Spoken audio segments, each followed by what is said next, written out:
as soon as we run through board business and dispatch a few people. All right, I'd like to open the meeting, the planning board meeting on April 9th, 2018. Minutes. Minutes. Motion to approve the minutes? Make that motion. Second. Any discussion? All those in favor? Aye. All those opposed? 4-0. All right, John Anderson is actually acting chairman tonight. Wayne Whittier is stepped off the board entirely for this meeting. Our associate member Wally Baker is acting as a full member, and Bob Largess will be here, so if you see Bob Largess and you know him, let him through the crowd so he can sit down. Thank you. That's 4. Any filings? There are no filings. Form A plans? Colonial Road.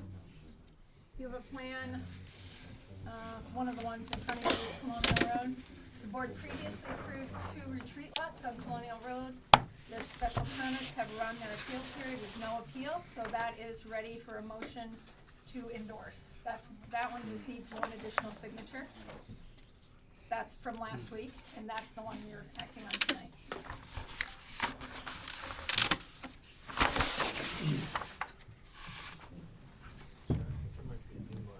Is there a new Mylar?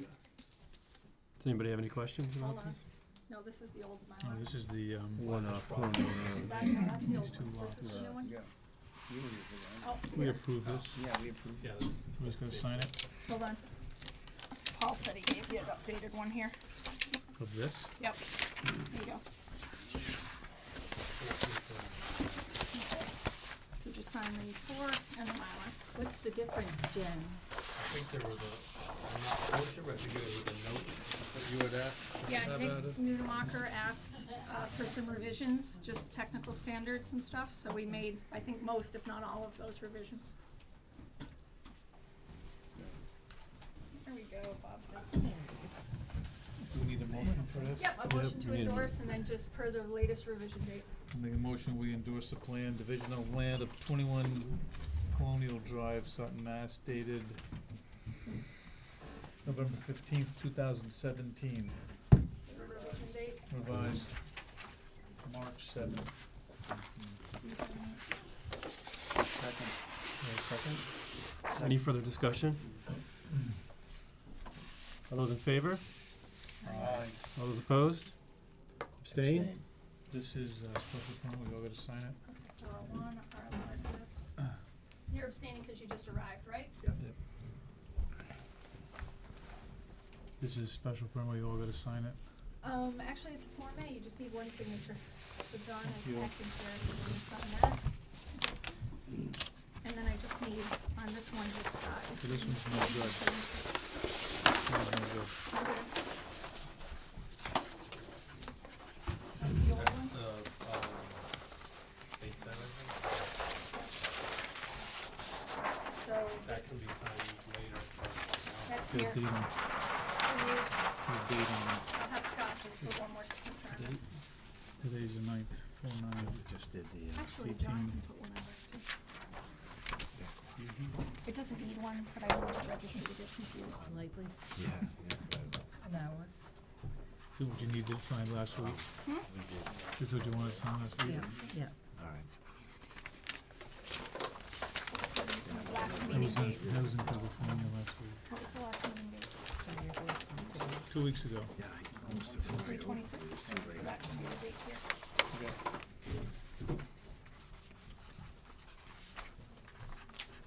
Yeah, How many copies you got there? Here's your real one. Sign this, And I'm gonna give you this 3/26. one too.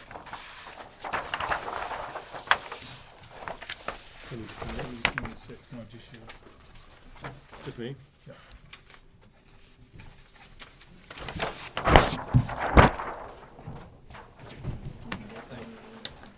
Alright, and then we need a motion to approve the covenants that go with that plan.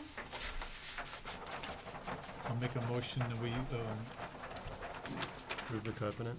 approve the covenants that go with the land on Colonial Drive for For lots 1 and 2. lots 1 and 2. Second? Anybody have a second? Second. Any further discussion? All those in favor? Aye. All those opposed? Abstain? 5-0. Right, the only thing in correspondence other is this notice you got for our Central Mass Regional Planning Annual Meeting and Awards Dinner. That will be at Cyprian Keys in Boylston. It'll be June 14th, 2018. And also play a round of golf before the meeting if you want. So just let me know who's going, and/or RSVP directly. Okay? All right. All right, we're going to continue the public hearing for 219 Whitens Road. Oh, wait a minute. You know what? There's something missing from the agenda. John Burns, you're missing from the agenda. So, you're not on the agenda. I'm gonna have to continue you to the next meeting. Sorry about that. Don't know how you got left off. So, Villas and Pleasant Valley, Phase 2 bond, we'll make sure it gets scheduled on April 23rd at 7 PM. I apologize, I don't know how that got left off. Phase 2 bond, and that is supposed to be an extension without reduction? Correct. Okay, cool. All right, so you can free up that chair and any other. Forget that. Again, John, I apologize. Nothing we can do. I don't know what happened with that. Only one chair free on that? Boy, sorry. Probably came. Okay, Whitens Road, I'm Alright. sorry. Go ahead. Hi, Paul Hutnack here with Andrew Survey and Engineering, here tonight with Chris Windle, the applicant and owner. As you recall, we've had a couple of meetings on this site, and as of the last meeting, we had a few small revisions to make, and we had to go through conservation. As of last Wednesday night, the Conservation Commission closed and made a motion to issue an order of conditions on the site. So we have submitted updated plans that reflect that. Essentially, the changes for Concom, we're moving some of the plantings around, quite honestly, is really what it came down to. So the plantings get spread out, they're actually in the basin and on this slope now, rather than all along the edge.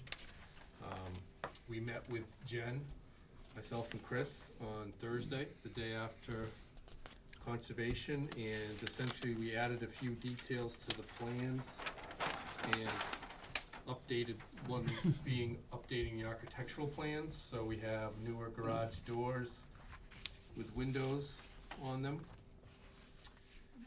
And we updated, just to have it documented on the plans, which didn't come out good in this copy, but it would basically have that typical fence detail. The picture that was submitted as part of the submittal, we added a no tractor trailer sign detail, and we added the lights, the wall pack lights that are on the building. So those are all inclusive to the set now, rather than just being pieces of paper that have been looked at and talked about. And we also basically put on the bollard detail that the final color would be determined after the building was up with the planning department. So it was more about aesthetics and final touches than anything. So I sent those plans to Jen, and I sent those plans to Graves Engineering at about 5 o'clock tonight. We essentially got a clean letter from Graves Engineering. I'd say the one item, I got it after I had left work, but I scrolled through it and Jen looked through it as well. So we also got the traffic study that we had talked about, and essentially to summarize it for the sake of time, cars go faster than they should on this road. Surprise. And because of that, we don't quite meet the sight distance coming from the west. So what the traffic people said is it's an enforcement issue, which is true, and we're happy to help with that as much as we can. We'll have a driveway here to sit in, maybe, if somebody wants to do that. But also, what Graves mentioned was perhaps putting some sort of signage up the road, and also what came up was potentially changing this grade here to just help as much as possible with the sight lines looking that way. What the traffic memo said, and I think you see if you go out there, is that there's a crest somewhere up here on the road. So I think to help with those grades was, I think would try to help see as far as you can on that crest. So what I think Graves said and what Jen had mentioned to me is perhaps to add a sign and perhaps coordinate with police and highway as we build the driveway to work on this grade to maximize that sight line and then add the signage as well. I don't wanna speak for you, but I think that paraphrases what we were trying to accomplish. It's a nice role reversal. That's exactly what I was saying. So it's good. It's good. You have minimum conditions of approval. I would add that 15th condition, which would be to require an advance warning sign eastbound and to require the applicant, prior to site grading construction, not necessarily prior to clearing, but before they start pulling the soil off-site that they need to on the cut and fill end of this operation, that they be required to install that signage and work with police and highway on that stone wall and that grading right in that section to assist in site distance. Meet the signed site distance, it's signed 35 miles an hour, they do meet that, but they ran an 85th percentile and people are going 42 miles at least as they come eastbound. Alright. So they're shy 19 feet of site distance, so. Alright, Yep. so, Any questions from the board? So that's a 15th. a 15th condition, Yeah. yeah, and so I'll put up on the board in case anybody really wants to be bored with all the conditions. So I don't So need- just I to don't need read 'em clarify, all? Go ahead, no, go ahead. the Conservation Commission has given you an order of conditions for We this? haven't received it yet, but they I'll vote. closed the hearing, made a motion to close the hearing and issue an order of conditions. And there's And no in fact, I need substantive, to give them this plan so they can reference it okay, when we're done too. cause that plan looks different than this plan in that pond there. And that's what the difference is, the grading of that pond?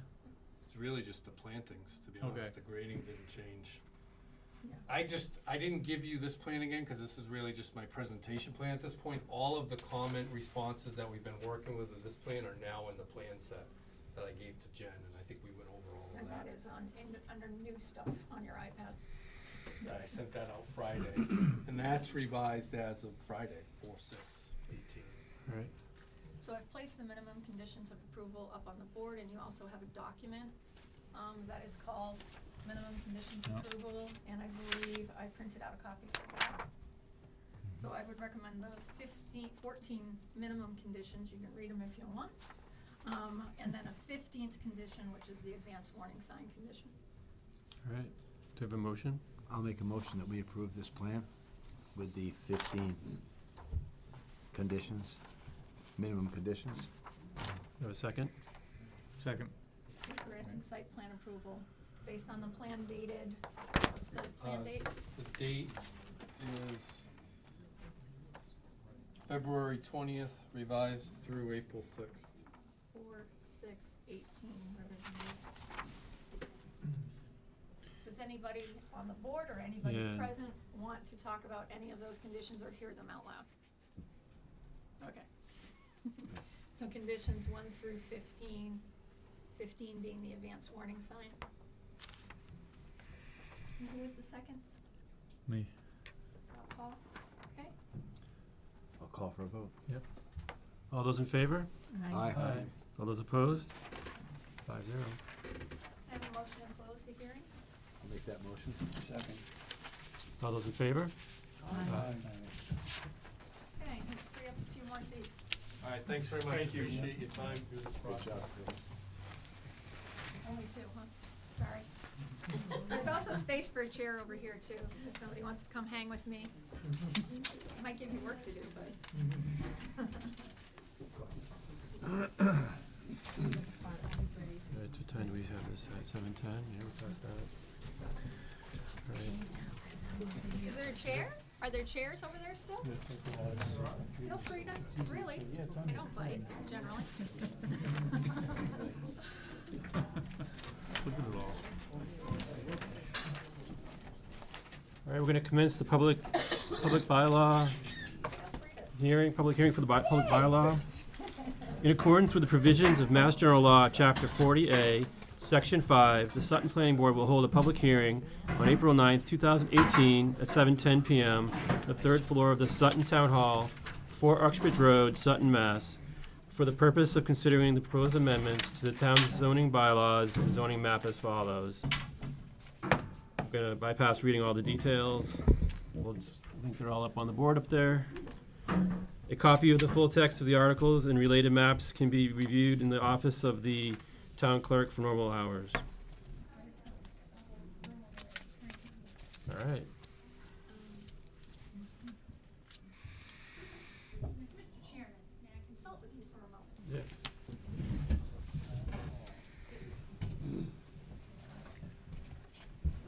So which is the first one? We're changing the map first? There's a Waters Farm meeting. Is that what that is? Yeah. Oh. We can't go there. Yeah, yeah. Things are good? All scans good, MRI good, Oh, we've heard this before. But that's good for you. works for me. Yeah. DeWitt Road. Oh, okay. That's what we're talking about. Oh.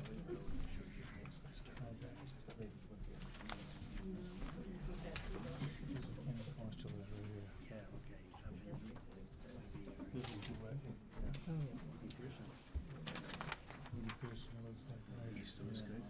This is yeah, yeah. It's just the three of us. Nothing wrong with that. That's right. Not controversial. Lamb, what do we have here? What did we have? Ham. Oh, okay. Yeah, that's good.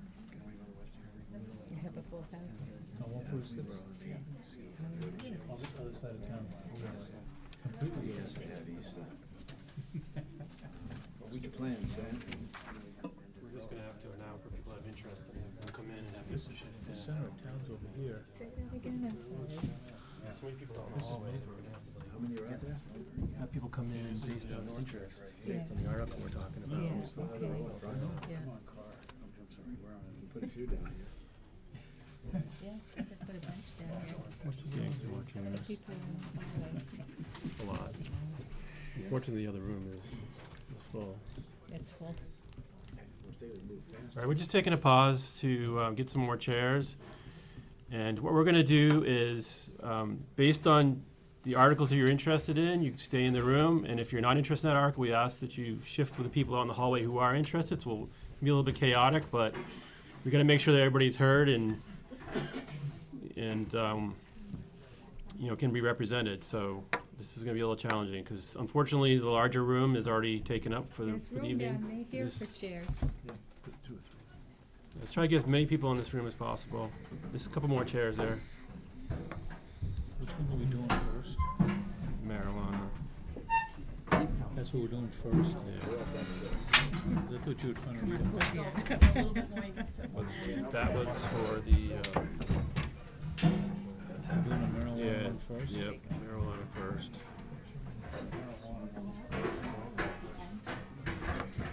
He's got me looking at DeWitt Road.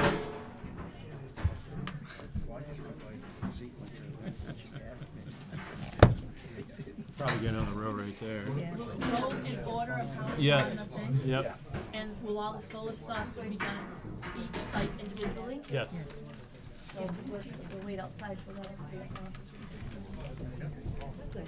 So we're starting off with, so if you're interested in those, stay in the room, and we're gonna, once that's done, then we'll shift to solar. We're gonna do each solar site separately in order. So, let's see, give you the order. Okay, so we're up with recreational marijuana first. Yep, So let me see if I have any. so recreational marijuana be first. Recreational marijuana, anybody? Nobody's interested in that. Then we'll do, once we're done with marijuana, we'll then do the DeWitt Road, then Putnam Hill, and then Carr Street for the solar.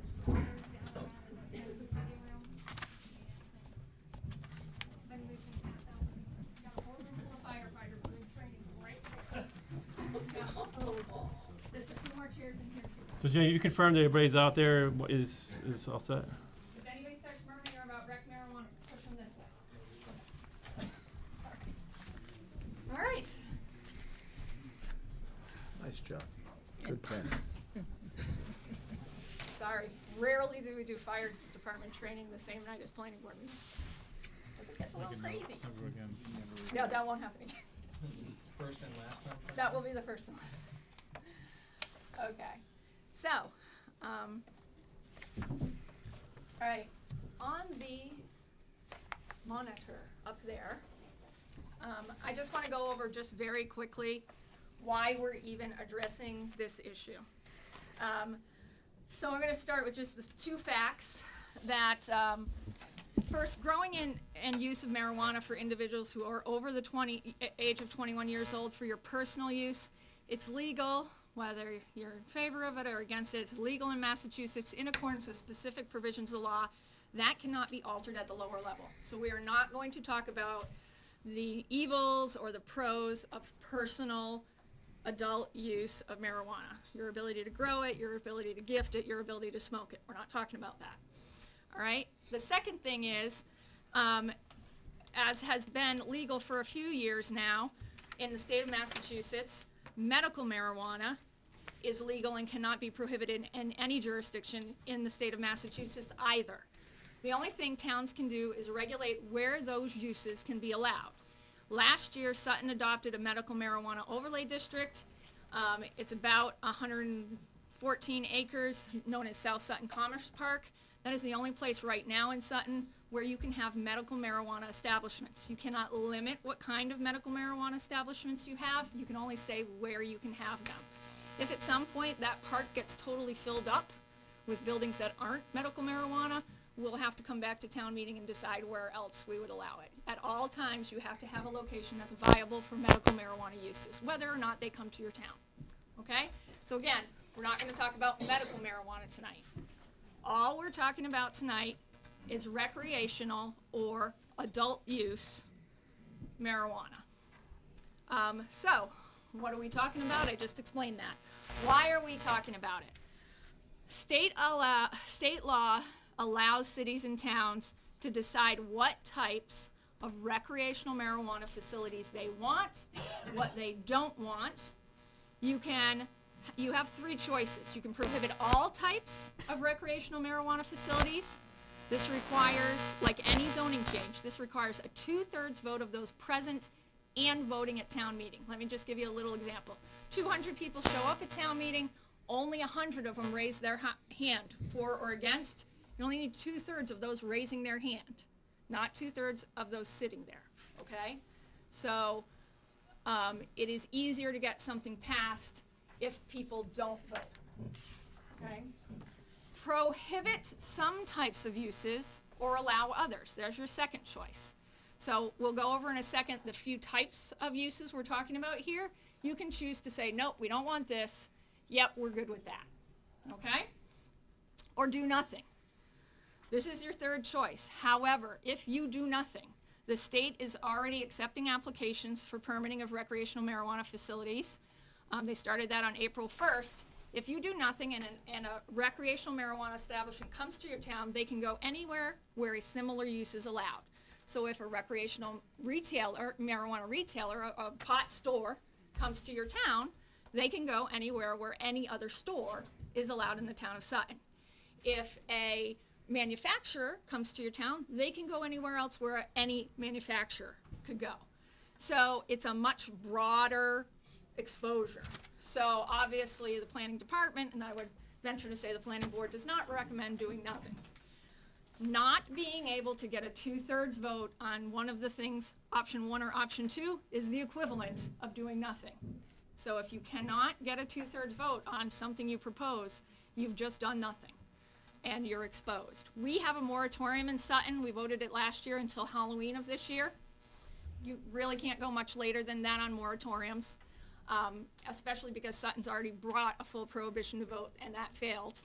So no moratoriums on this use are being approved later than December of this year, and even if we bump this to December, it's not gonna buy us any more time because we can't schedule another town meeting between our October and our December deadline. So these are our three choices we're talking about tonight, strictly for recreational marijuana.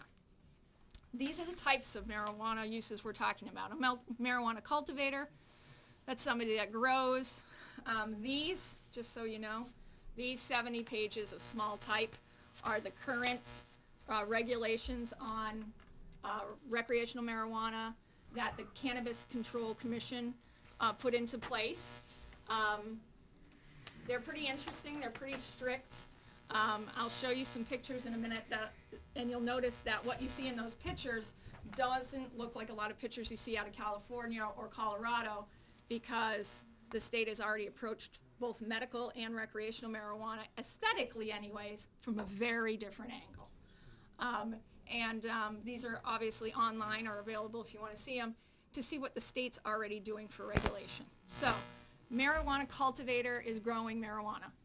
Per these regulations, this cannot be in an open field. This has to be in an enclosed building, a highly secure enclosed building, okay? Just to let you know that right up front.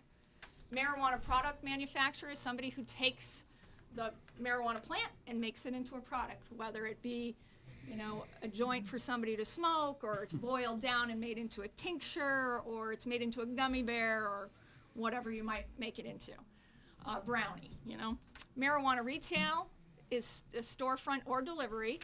Storefront is a store where you would sell marijuana, and delivery, you can have a retail store where you only deliver to people. You don't have a storefront where you're just delivering to people. Marijuana research facility is exactly what it sounds like, the people doing the research on different strains and different testing. Independent testing lab, the state requires any product coming out of a cultivator and or a producer to be independently tested to make sure the levels of THC and CBD are not above the state levels. That's what that is, an independent testing lab. Marijuana transporter. If you own a cultivation company, you can do your own transport, or you can hire a third party, a marijuana transporter, to drive your stuff from facility to facility or from your facility to a consumer. And a marijuana social consumption facility, that is, in effect, a marijuana bar, but with no alcohol. Per these regs and per our draft regs, you can't have a facility where you can drink and smoke marijuana at the same time, technically under the law. Okay. So those are the types of uses we're talking about. All right, these are some pictures just so you can kind of get the face of things. This is Mashpee, Leicester, and Newton. These three right here, those are dispensaries. You can see some towns have, this is off hours in Mashpee. Obviously the fence isn't there during operational hours. Those are dispensaries. Again, medical, because there are no recreational facilities. This Plymouth picture, the Milford picture, the East Hampton, and the New Bedford picture, those are all cultivation and production facilities. Rarely do you see cultivation without production. Usually if you're growing it, you're turning it into product in the same building, and then it goes from there. And Freetown, this is a proposed 1 million square foot grow facility. That obviously is not constructed yet. So you'll notice when you look at Leicester, Newton, and Mashpee that it doesn't look like a lot of the images you see for dispensaries or retail stores in Colorado, because the people that had input on these regs basically say you can't see those kind of images, you can't have pot leaves on the outside of your building, you can't, those things are not allowed in the state of Massachusetts, either for medical or for recreational retailing. So you get a little different look anyways. Why would we even consider these uses? Why would you just not say prohibit? So this got chopped off a little bit, I don't know why. So the state law allows communities to charge up to a 3% local sales tax on products sold through a retail store. If you're not talking about retail, they require a community to negotiate a host community agreement. That agreement allows communities to require a community impact fee on any other type of establishment. Again, up to no more than 3% of what you're producing in a facility. Generally, what's happening right now, because you have to relate your community impact fee to the actual impact of the use in your community, which we're finding at least with medical cultivation and production isn't much, those numbers are ranging from $25,000 to $150,000 additional annual revenue, depending on the size of a facility. But it's up to the selectmen to negotiate that host community agreement. This impact fee is above and beyond the real estate tax value, the tax payment you get for real estate. So the above payments are in addition to the usual taxes. There are often significant numbers of jobs at many of these facilities. I actually, because I wanted to know what I was talking about, visited that Milford facility. That is a 15,000 square foot facility. They have 60 employees. The lowest wage in the building is $17 an hour. The average wage is in excess of $42,000 annually.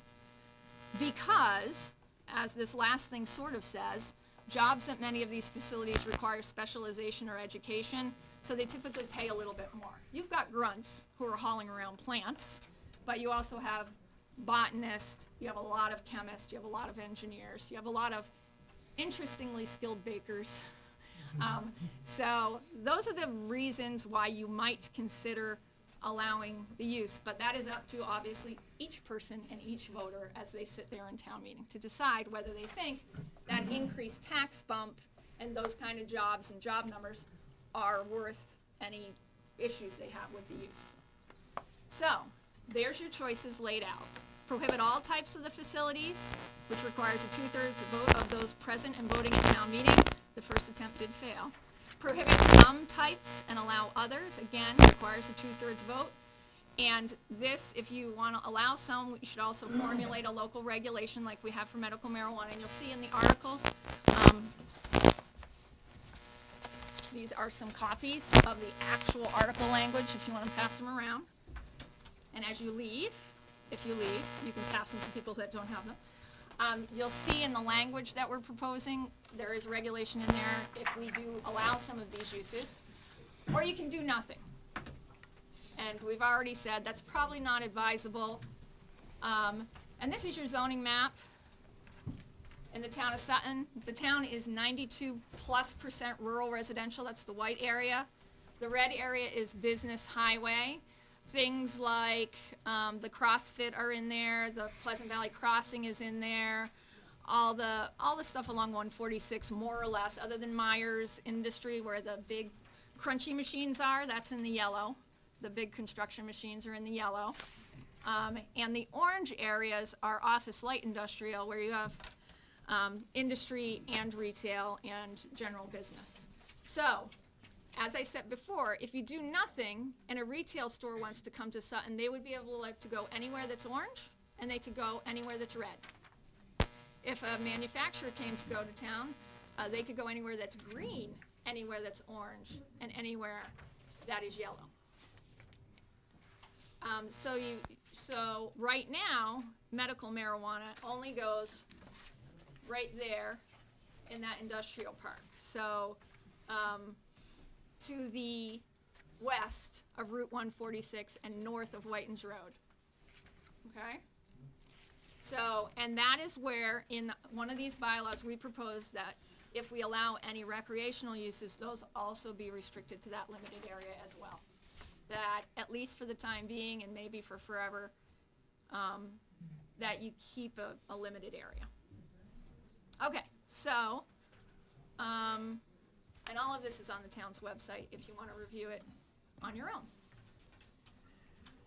All right, so you have some bylaw language, the board and whoever's got a piece of paper. The first two articles, and we had some informational session. Notice went out to every household in this town telling you about some informational sessions on recreational marijuana. And we had some pretty good attendance at those sessions. And board members attended those sessions so they could listen to what people were talking about, what their concerns and cares were on the issue. And they asked me to draft some articles. The first two articles you see on your paper are identical. And they are a full prohibition on any form of recreational marijuana within the town of Sutton. This is the same article that was proposed and failed at fall town meeting.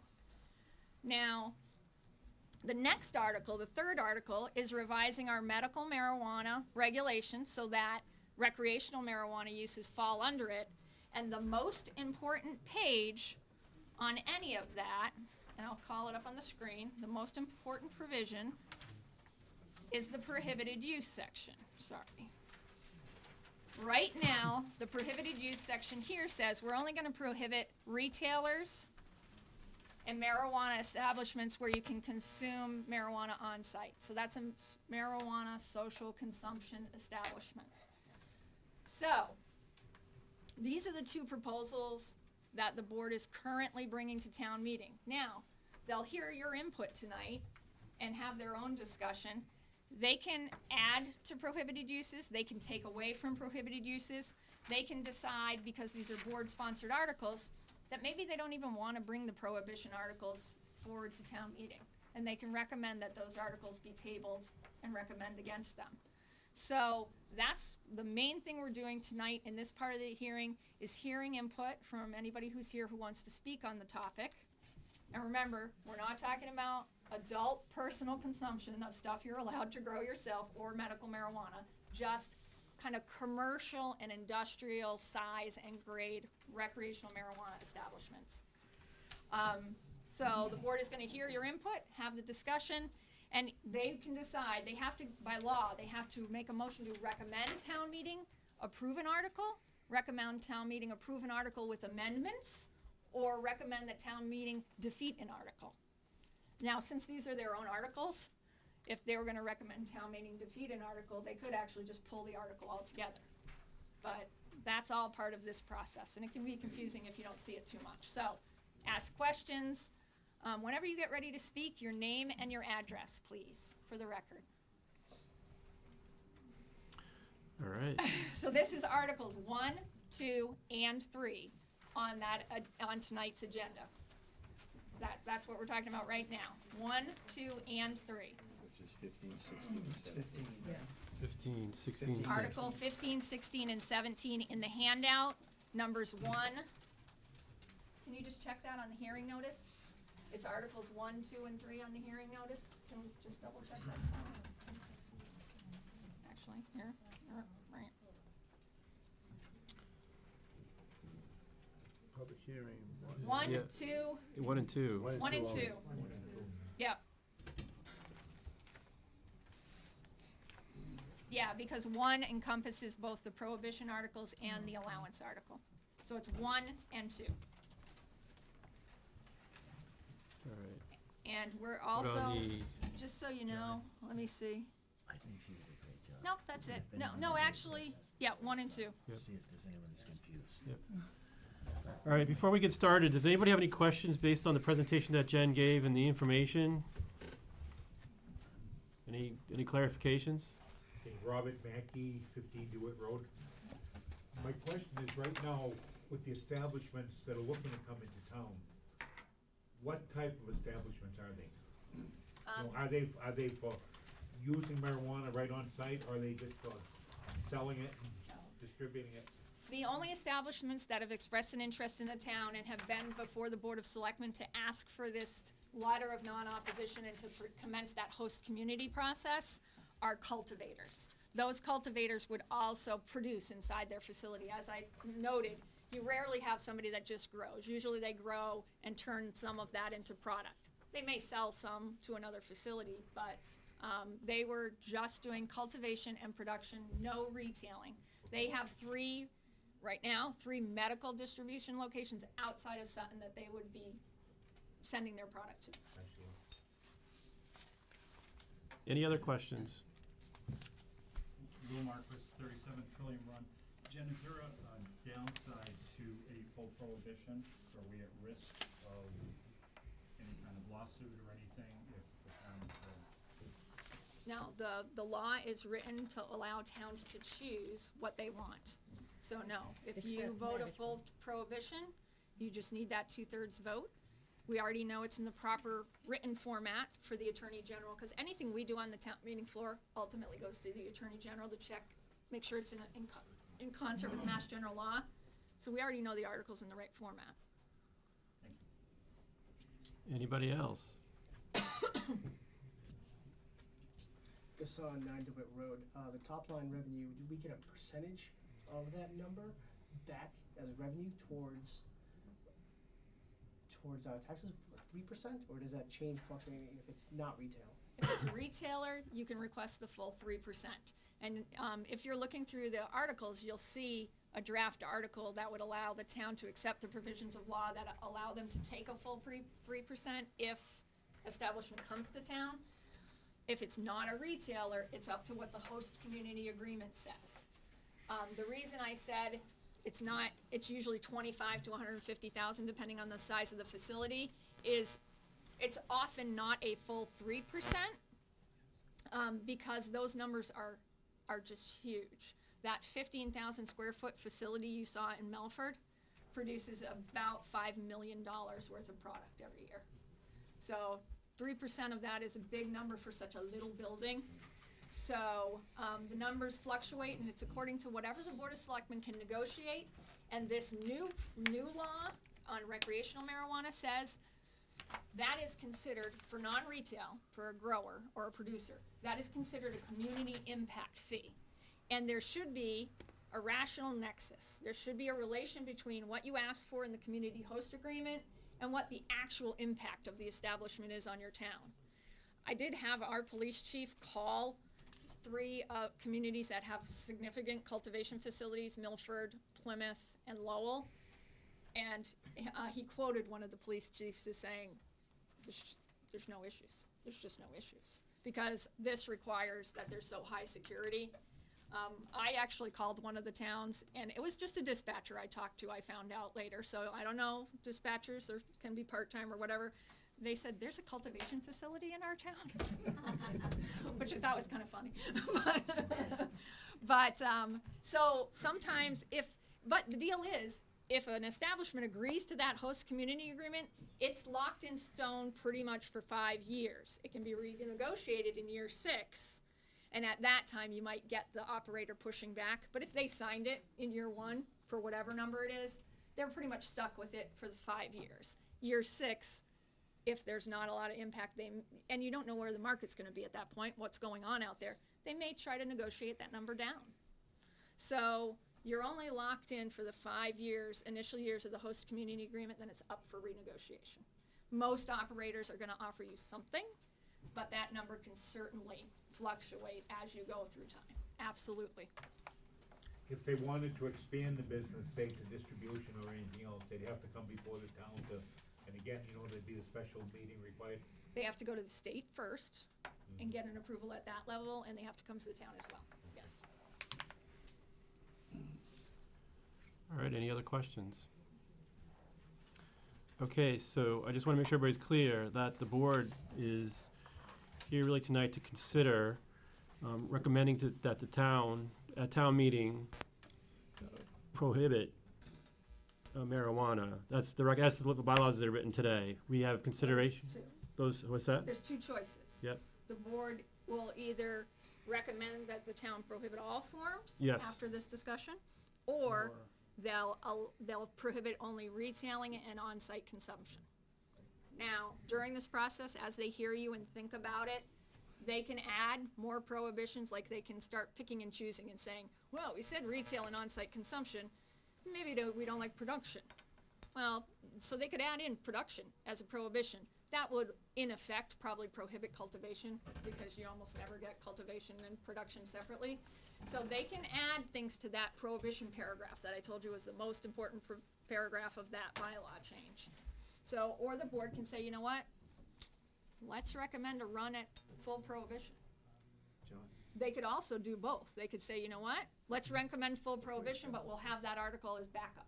That's a partial prohibition. So they could kind of go there too. So. Thank you.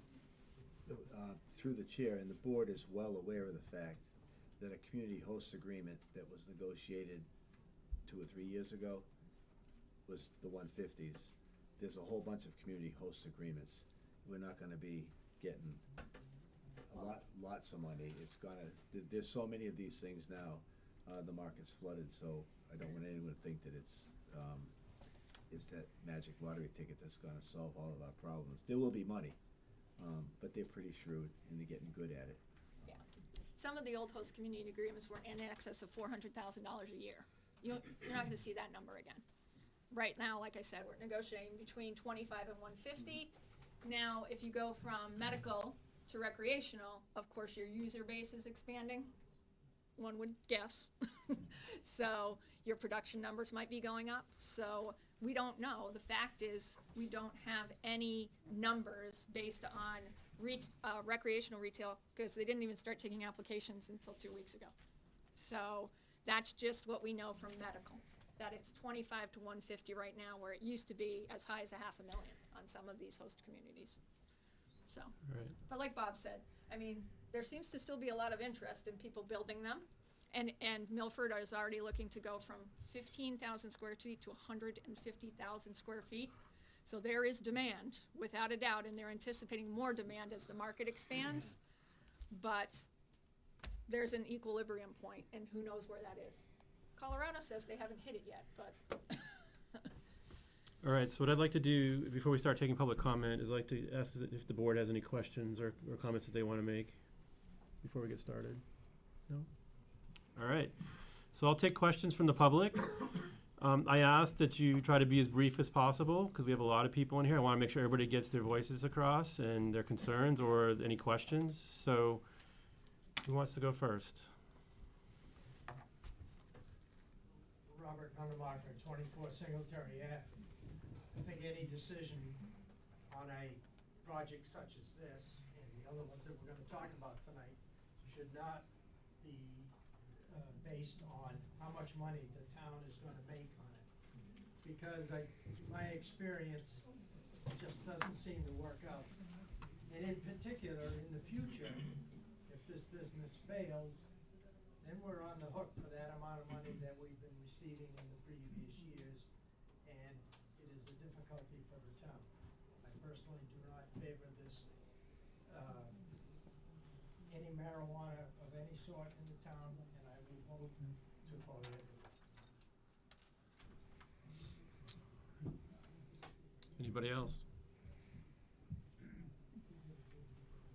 Yeah, Ted Bobet, 34 Armsby Road.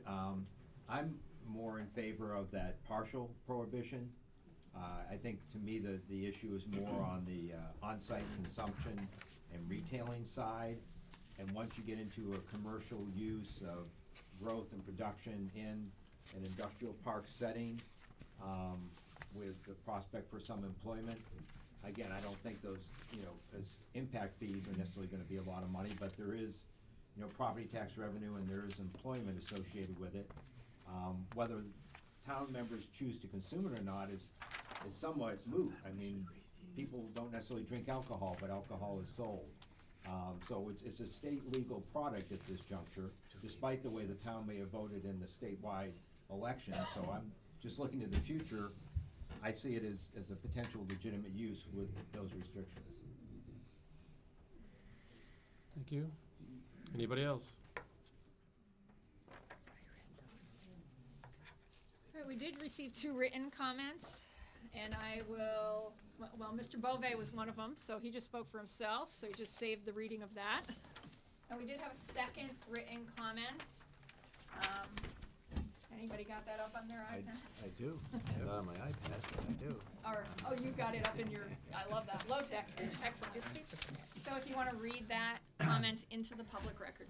To the planning board, thank you so much for the informative meeting regarding the recreational marijuana establishments in our town. Jen did a great job of explaining the next steps. I would like to formally submit my concerns about inviting recreational marijuana establishments. I am against having recreational marijuana facilities of any type in the town of Sutton. I feel that approving such organizations sends the wrong message to our impressionable youth, leading them to believe that marijuana use is safe. Do we know the long-term effects of regular use?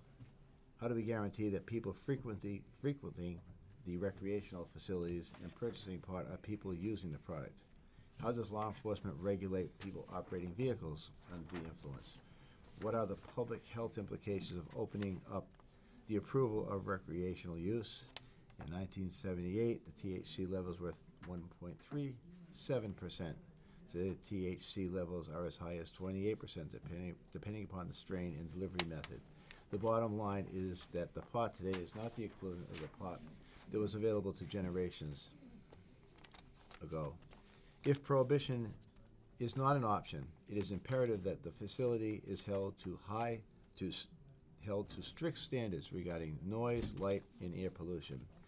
As Jen knows, I have had ongoing complaints about the backup alarms at Ross Express in the industrial park. She was able to get the company manager to agree to shut off the backup alarm on the trucks that jockey trailers around the lot unless they are moving hazardous chemicals. This lasted for a short time until the back alarm was reactivated. The incessant alarm sounds during all hours of the night. Jen suggested that I contact the business manager myself, only to be told by him that it is something that I had to deal with since I chose to live so close to the industrial zone. This outcome was unsatisfactory. My fear is that regulations regarding noise, light, and air are not honored by the company and may not be enforced by the town. If I complain, I will be told to call the company manager to resolve the issue myself. Given my previous experience with this noise issue, this is not a viable solution. Number 3, can the article be drafted in such a way that our first goal would be to prohibit the recreational establishments? If that is approved, then any subsequent articles could be dropped. However, if prohibition is voted against, can we have a second article with restrictions? And number 4, can something be posted on the Town of Sutton Facebook site requesting the input of voters? That may get more exposure than the public access channel or postings. It should be a priority that residents understand the full impact of their vote. I don't feel that a 3% contribution, in addition to real estate taxes, makes up for the decrease in our property values. And that letter is from, I hope I say it right, Beth Weidman. And what was her address? I'm looking for it here. I think she's Barnett Road, I'm pretty sure. Not, Yeah, it's Barnett Road. Great, so that is read into the public record, All right, thank you. okay? So if there's, Any other public comment? All right, okay, if there's no other comments on that one, the board can decide to do a recommendation on these articles now, or you can wait till the end of the meeting and just do all the recommendations together. I think we do all the recommendations together. All right. All right, so the next article is DeWitt Road Solar. So, and we're going to address DeWitt Road Solar separately from Putnam Hill Solar / Mill Road Solar, separately from Carr Street Solar. So, Jen, I just have a question. yes, So I thought you meant just, I think we should deal with the marijuana right Oh, now. you wanna deal Yeah, with that I now? misunderstood what you were Okay. saying. all right, so we're gonna 'Cause do otherwise we're- recommendations on marijuana first, and then we'll shuttle Yeah, we can in shuttle DeWitt people Road and out. shuttle out Yep. anybody on the other articles. Okay, so, you have, just grab that. Okay, so Article 15 and 16 are identical. If you're gonna recommend one, you have to recommend both, so these are full prohibition. So, as I said before, you can recommend 15 and 16 or 17, or you can recommend 15 and 16 and recommend 17 if 15 and 16 don't pass. And then there is a housekeeping article, Article 18, and Article 19 is also housekeeping to accept the provisions for 3%. And I said, well, what if we prohibit retail, and town council said you just adopt that anyways, just do it. I said, okay. So, I need motions to recommend with adjustments, or to not recommend on those marijuana articles. And 15 and 16 you would vote So- together. So before we go, Yeah. I seem to have lost the articles. I too. don't know if I've lost the connection or what. Here, I'm gonna pull them up. Can you see them now? Here. Low tech. Thank you. Here you go. Got 'em? Okay, so 15 and 16 you would vote together. And those are full prohibition Full prohibition for all, for every Recreational form of of recreational recreational. marijuana. So, somebody would need to make a motion to recommend that town meeting pass that article. and then there would need to be a second, and then there would be a vote, And after we do the vote, we can and then you move on. cut and chop if we Huh? want. We make a motion, get a second, and then we can You can adjust We it can if ad- you want, we can or- adjust. Right. Yeah, these articles, you can't adjust much other than your motivation, like you could say in your motion, because we put that on the town meeting warrant language, that you're only proposing this as an option, not because you personally necessarily think it's a good idea, but you think people should have the option, you know, I mean, that could be a position based on I think our- what I'd like to do is, just handle 15 and 16 right now. Uh-huh. And I'd just like to go down the line just to see where people are kind of sitting with their thoughts of, On full prohibition. yep. So you wanna go first? Sure, I'm prepared to make a motion to accept 15 and 16 as written. To recommend that town meeting approve those.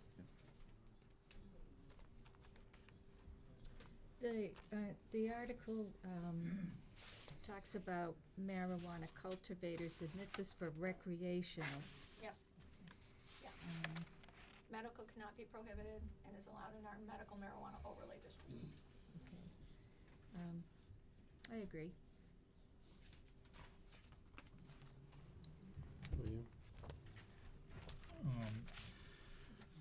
I think that my concern is principally that we're gonna get on town floor, and this requires 2/3 vote, correct? Yep. If the town, and we've had this issue before, if the town falls short of 2/3 vote of any of these articles, nothing passes. At that point, we have no bylaw, and people can locate anything, anywhere they want. This is a problem from the planning board standpoint, and it should be a problem from you as a resident's standpoint. So I only support 15 and 16, and I support 17, so that we have a choice that needs to be made by the people that show up at town meeting, and it gives them a choice one way or the other. One of them has to pass. And we'll try to make that extremely clear on the town meeting floor. And that's a difficult thing. People come to meetings, and my guess is 95% of the people have their mind made up one way or the other. And the problem is when 49 vote one way and 51% vote the other way, we're stuck with whatever shows up Nothing. on the doorstep.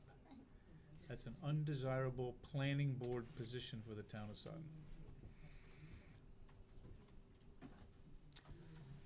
All right, well, Can I just wanna get one clarification though. I thought you just said that, I'm skipping to Article 18, that we're talking about retail? Article, Does not include retail sales or use in the town of Sutton. Article 18? Yeah. I wanna make sure I understand that properly. Article 18 is the use table. Use So I'm not- 5 is retail or non-medicinal. I thought I just heard you that's say something. consistent with us if we prohibit it. So if we prohibit it, then the use table would be, I understand that, but if 17 and all the other subsequent articles pass, we're gonna have this, but I thought I just heard her talking about If retail it's- sales. It's Article 17, has a prohibition section. This is how town council recommends we do partial prohibition. Article 17 has a prohibited use section that says marijuana retailers and any other marijuana establishment allowing on-site consumption of marijuana products are prohibited within all zoning districts of the town. Right, I'm skipping ahead, I'll wait.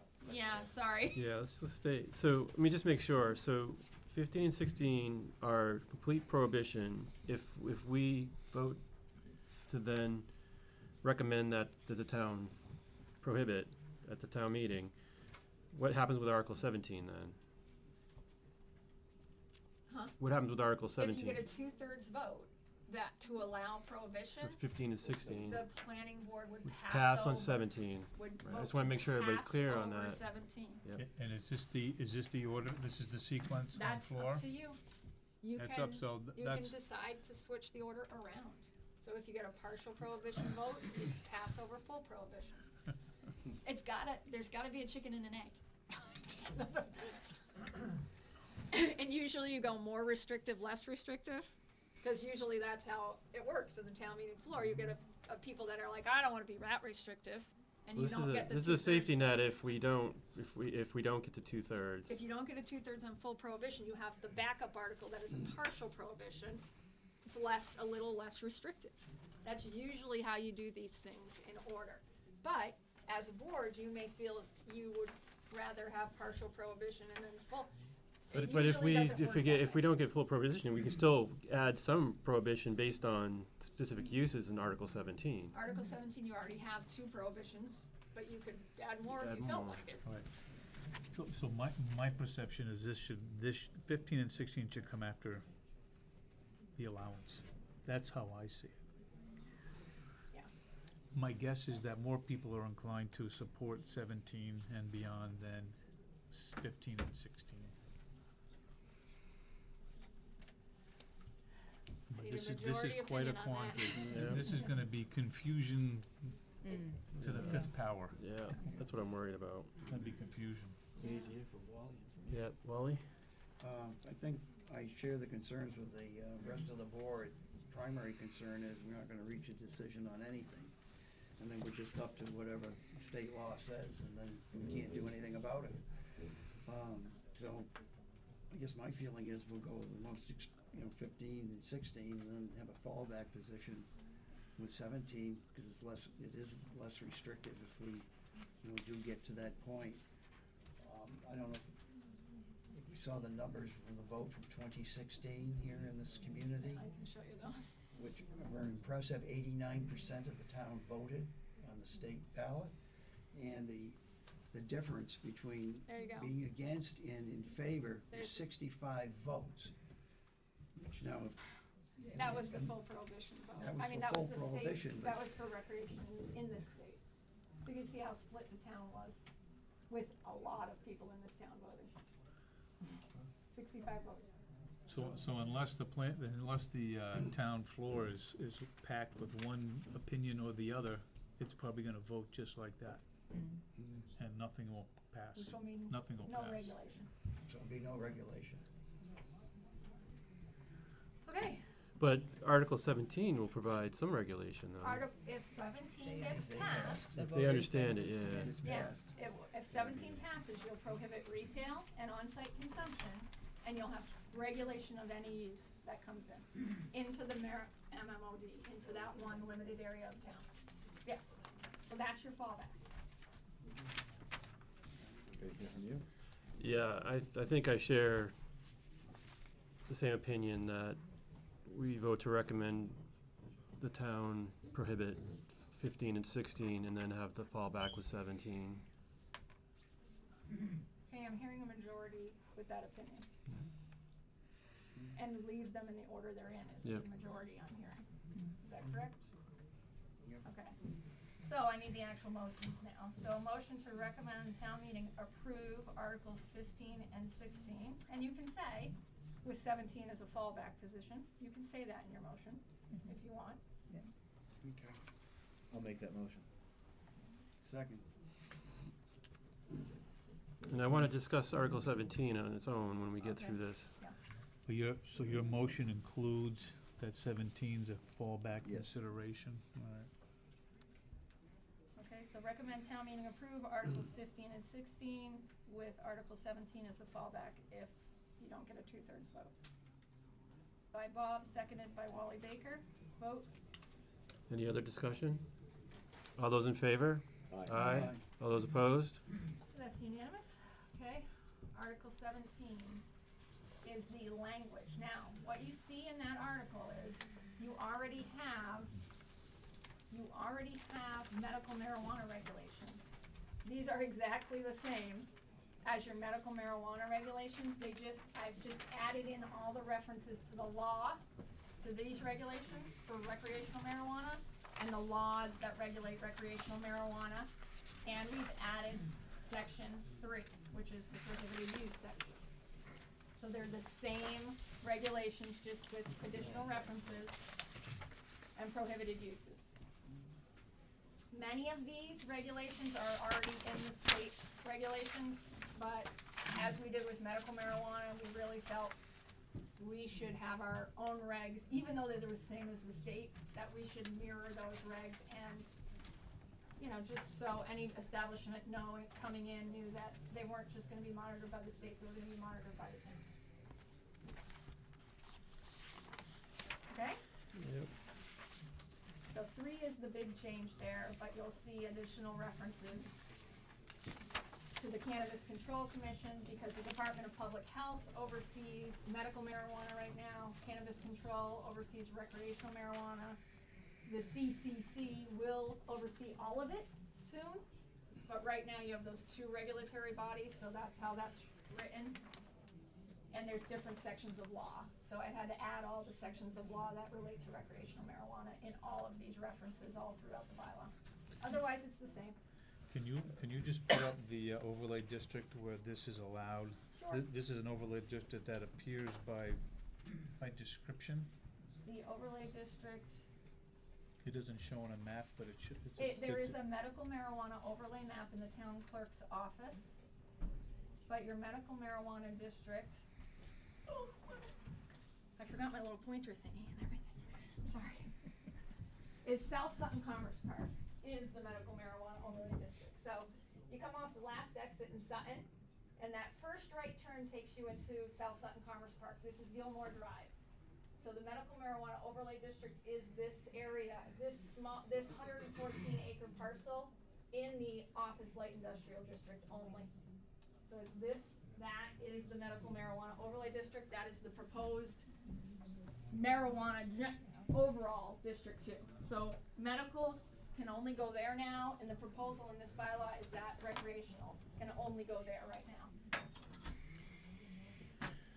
And the only thing that's allowed is registered dispensaries, cultivators, manufacturers, testing, and retailer for and marijuana retailer non-medical.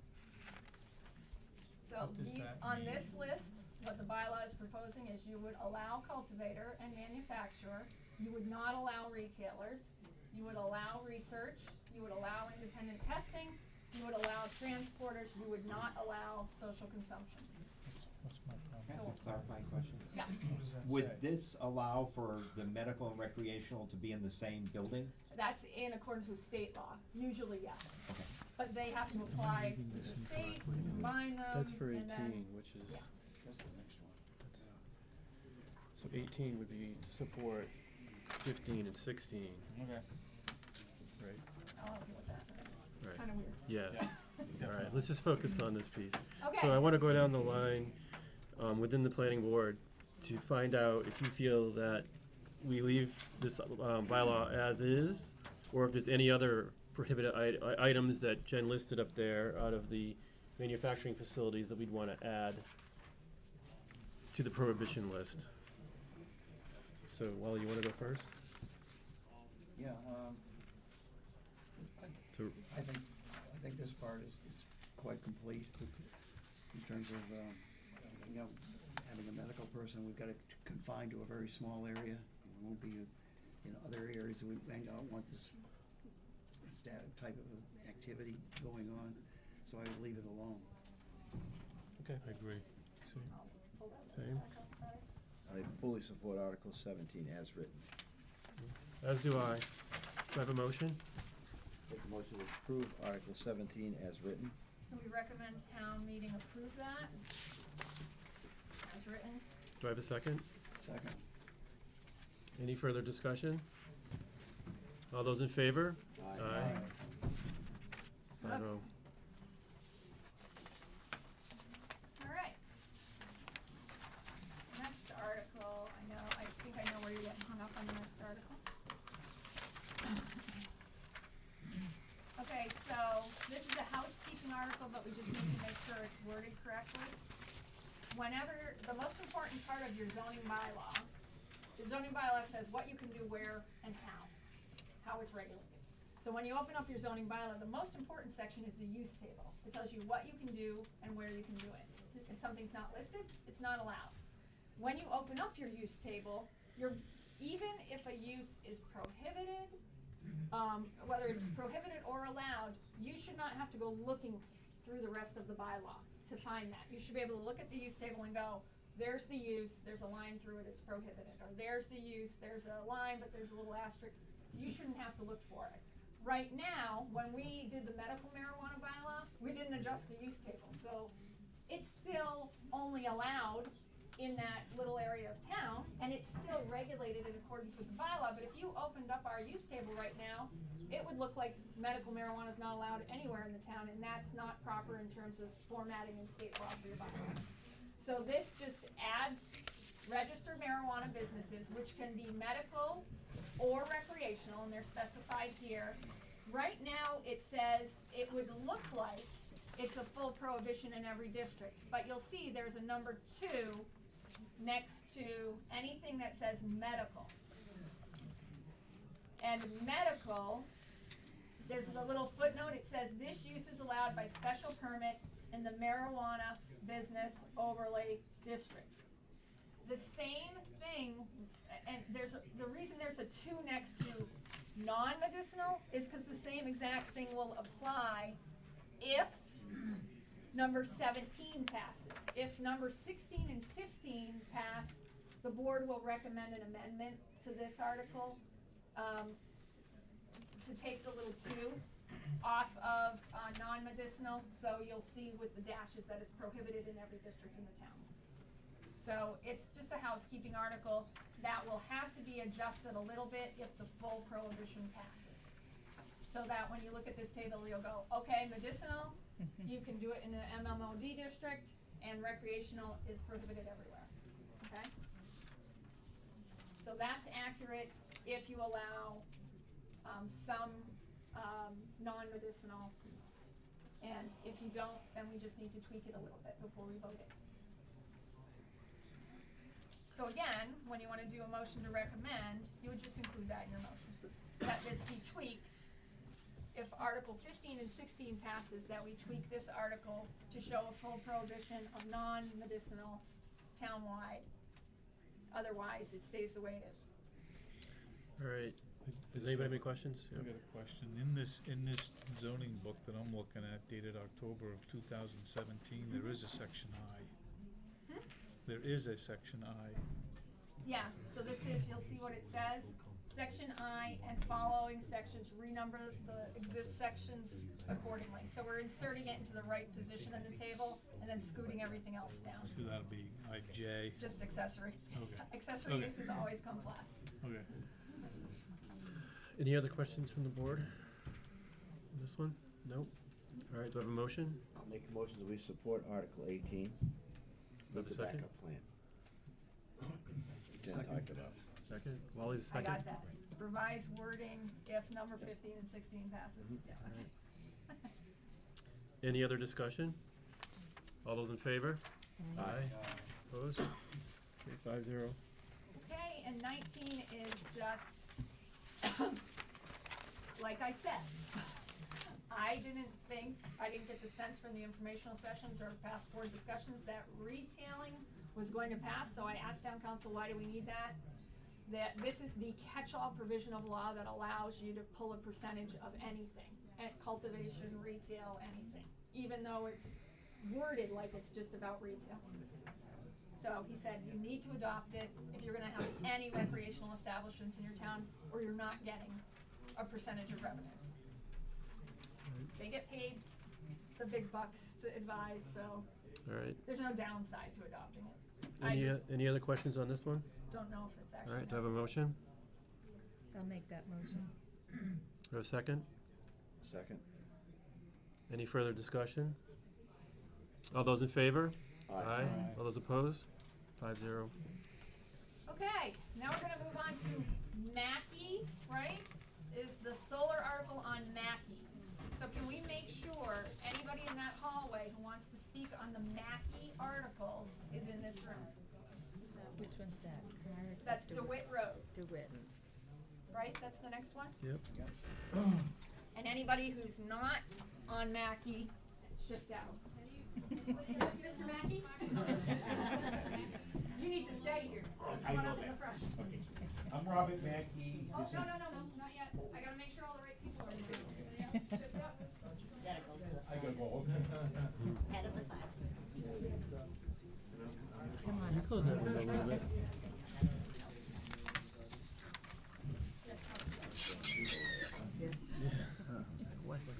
So, if we adopt this, We got through that. why am I confused? No one wants to say anything. Yeah, like talking about sex. Make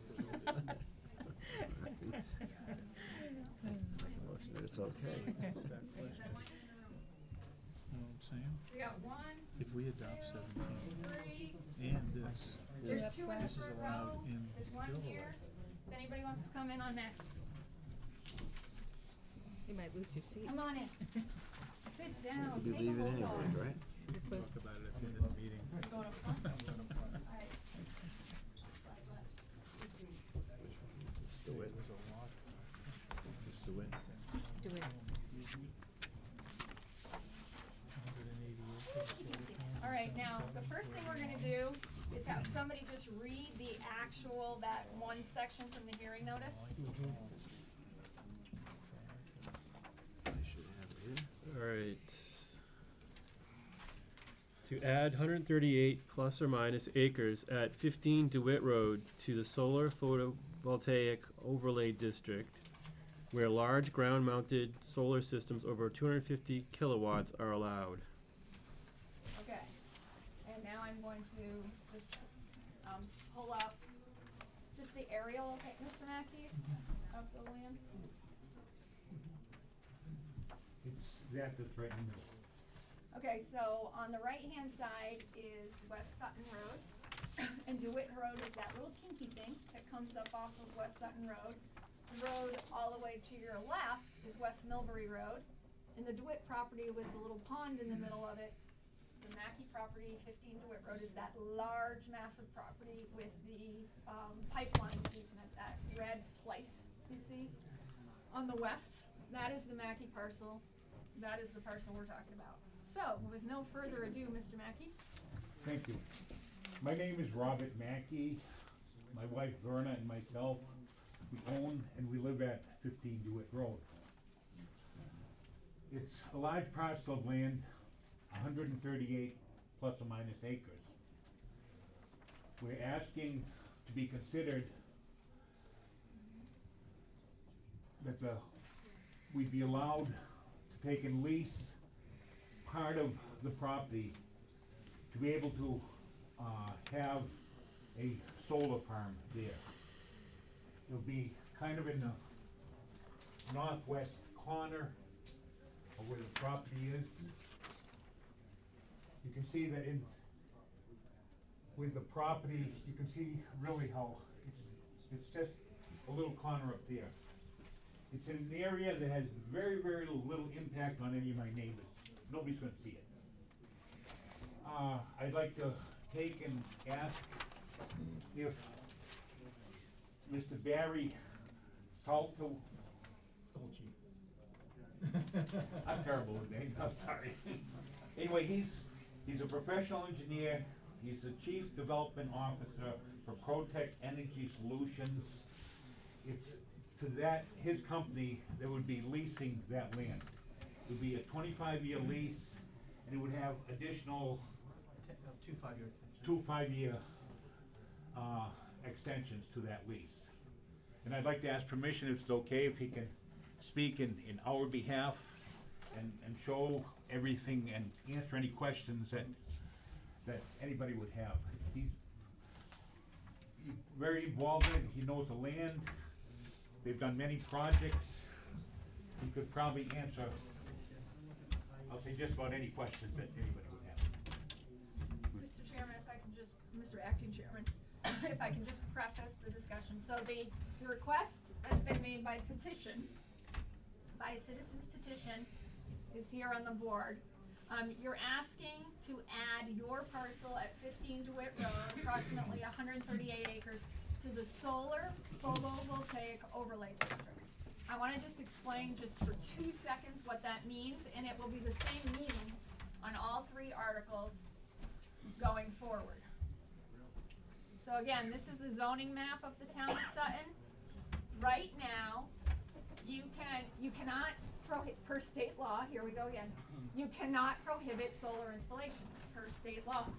What you can do is say what size or what type of installation you'll allow in what location, what zoning district or what area. A few years ago, the town voted to allow anything 250 kilowatts or less, that's about an acre under today's technology, anywhere in town. So anywhere in town you can do about an acre or less. And that if you wanted to do more than an acre, you had to do it in the red, the orange, or the yellow. That's the industrial, the office light industrial, and the business districts. Last year, by petition, an individual or a company wanted to do an installation right there on that curve where it says Worcester. Now that is, if you know where West End Creamery is on Purgatory Road, if you stand with your back to West End Creamery, there's a big hill that goes up, there's a power line easement. Right in that area, they wanted to do a solar, and you can see it's zoned rural residential. So they put a petition in to create an overlay district that would allow larger systems and put just that area of land in the overlay district. Even though that was zoned. Even though the base zoning is rural residential, you can create overlays that allow additional uses only on specific areas that town residents pick and vote on during town meetings. Okay? So at last year's town meeting, town residents said, okay, we don't mind creating the overlay, and we realize there might be some spots in the 92+% of town that's rural residential where a larger solar installation might be okay. That was the general vote last year at town meeting.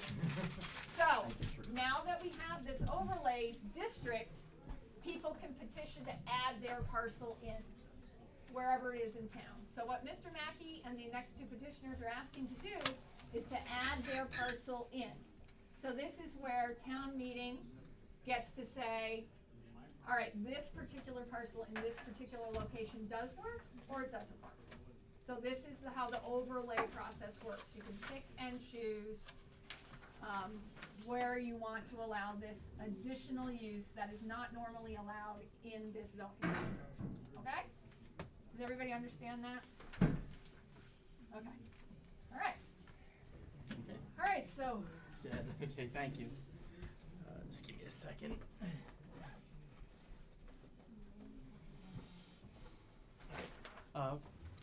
Good evening, my name is Barry Skolchi, and I am a principal in ProTech Energy Solutions. What I'm going to do is just go through the history and who we are, because I think that's important, and then I will go into the conceptual project as it stands now. And I want to really emphasize the word conceptual, because we've not done any engineering, we've not gone before Conservation Commission, wetlands, etc.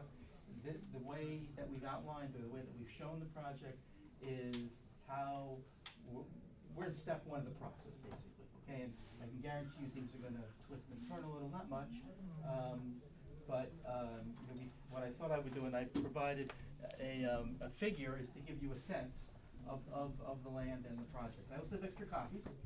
I brought 10 extra copies if anybody would like one. Okay, so with that, ProTech Energy Solutions. We are a local company. We have an office in Worcester, Mass, on Park Avenue.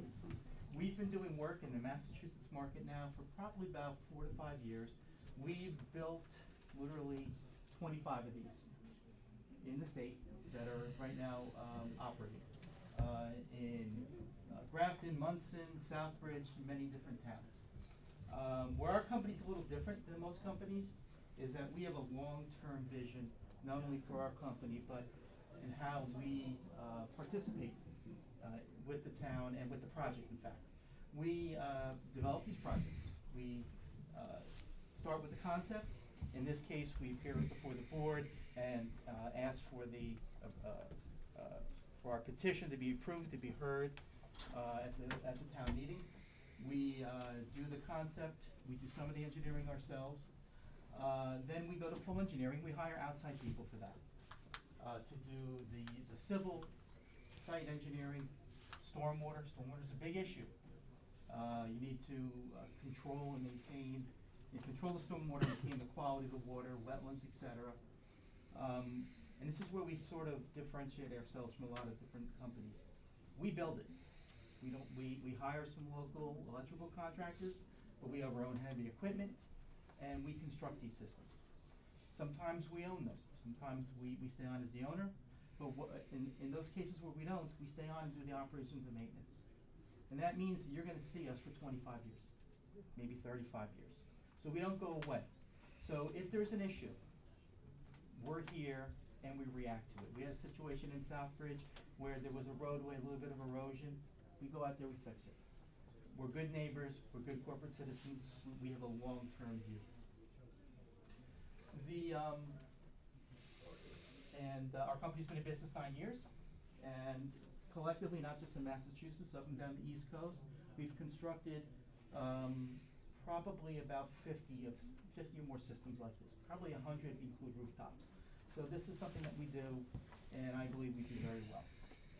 So the project, I'll talk a little bit about, again, high level about the project, what we're looking to do, and then again, I'm here for questions, obviously, and some of the details.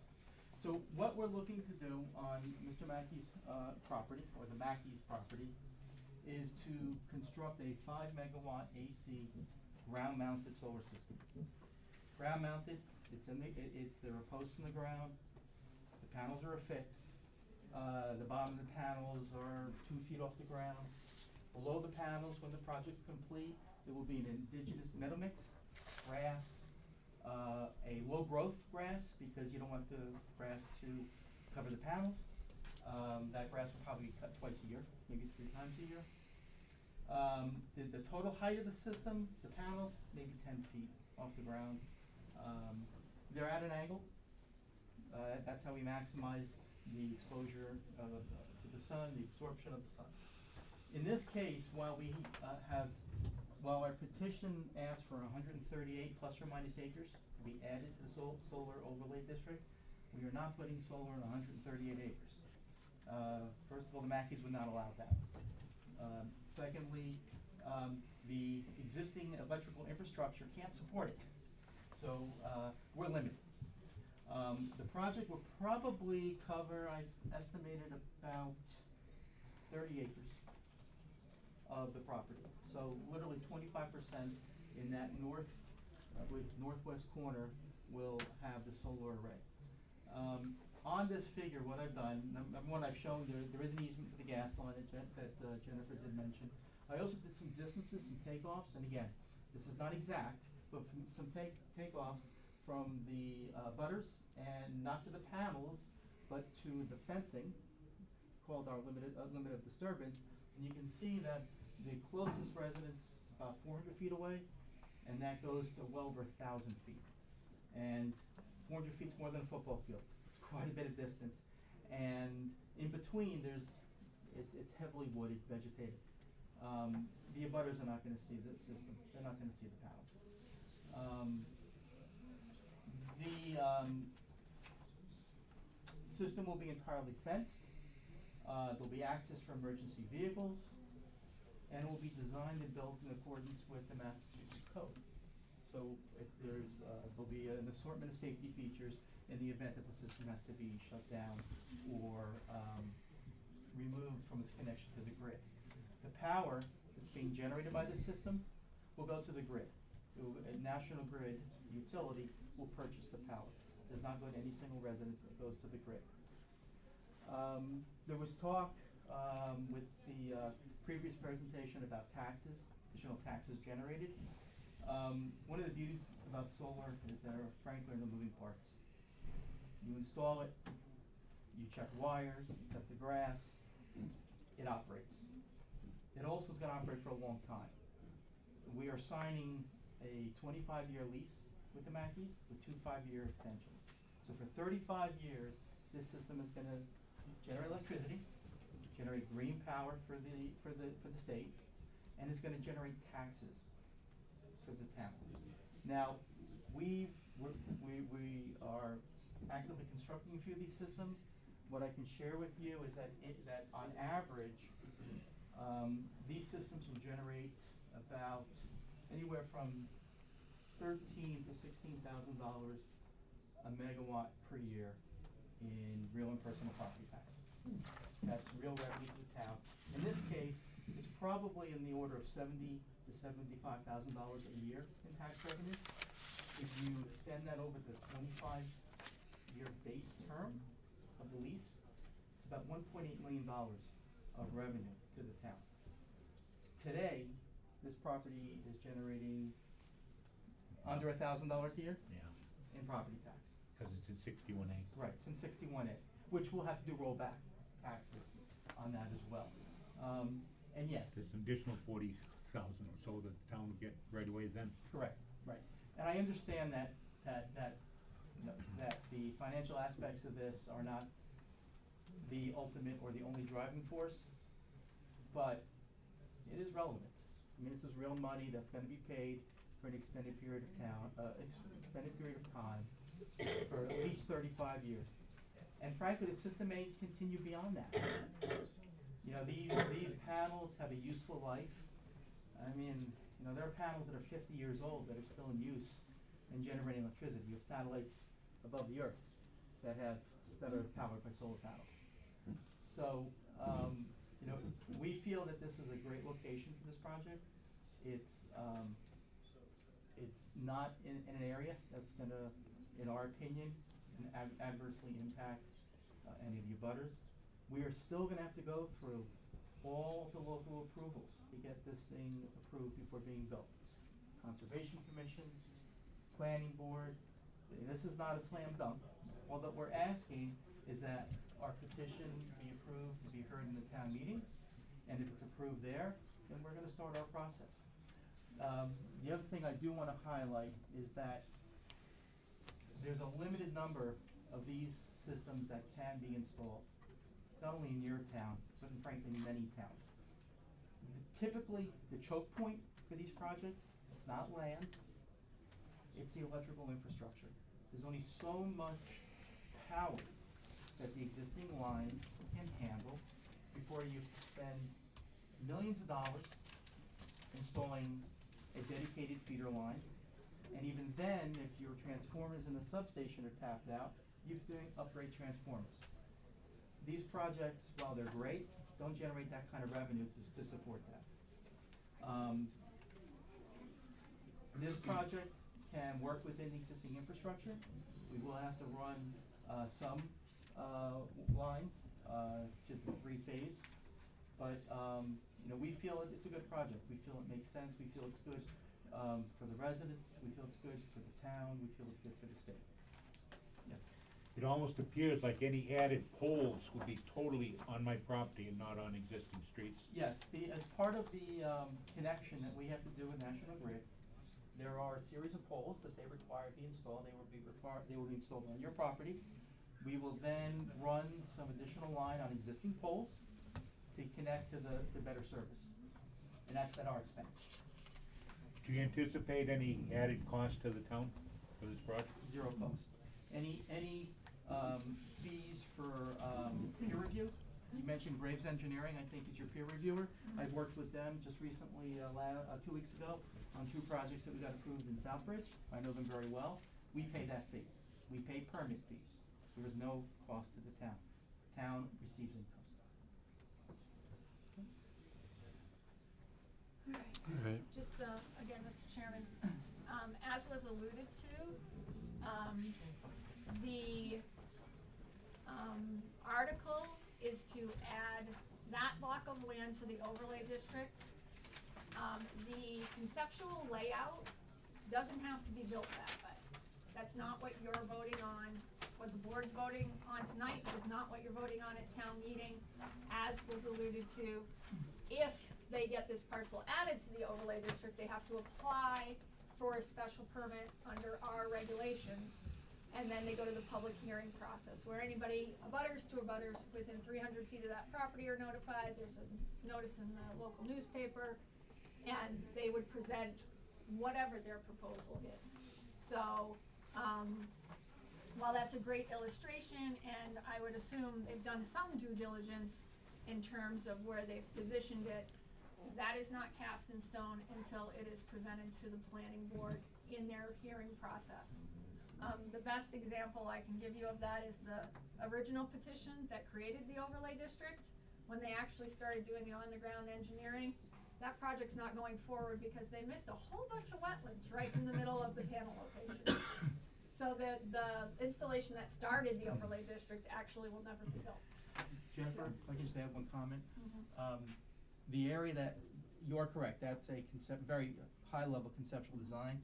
However, the Mackeys have required us to focus on that section of their property. One other thing, within the past 10 years or so, I had total property, surveyed, wetlands marked out and everything else. So where wetlands are shown on this conceptual, that's where the actual wetlands are. So it's not a guess.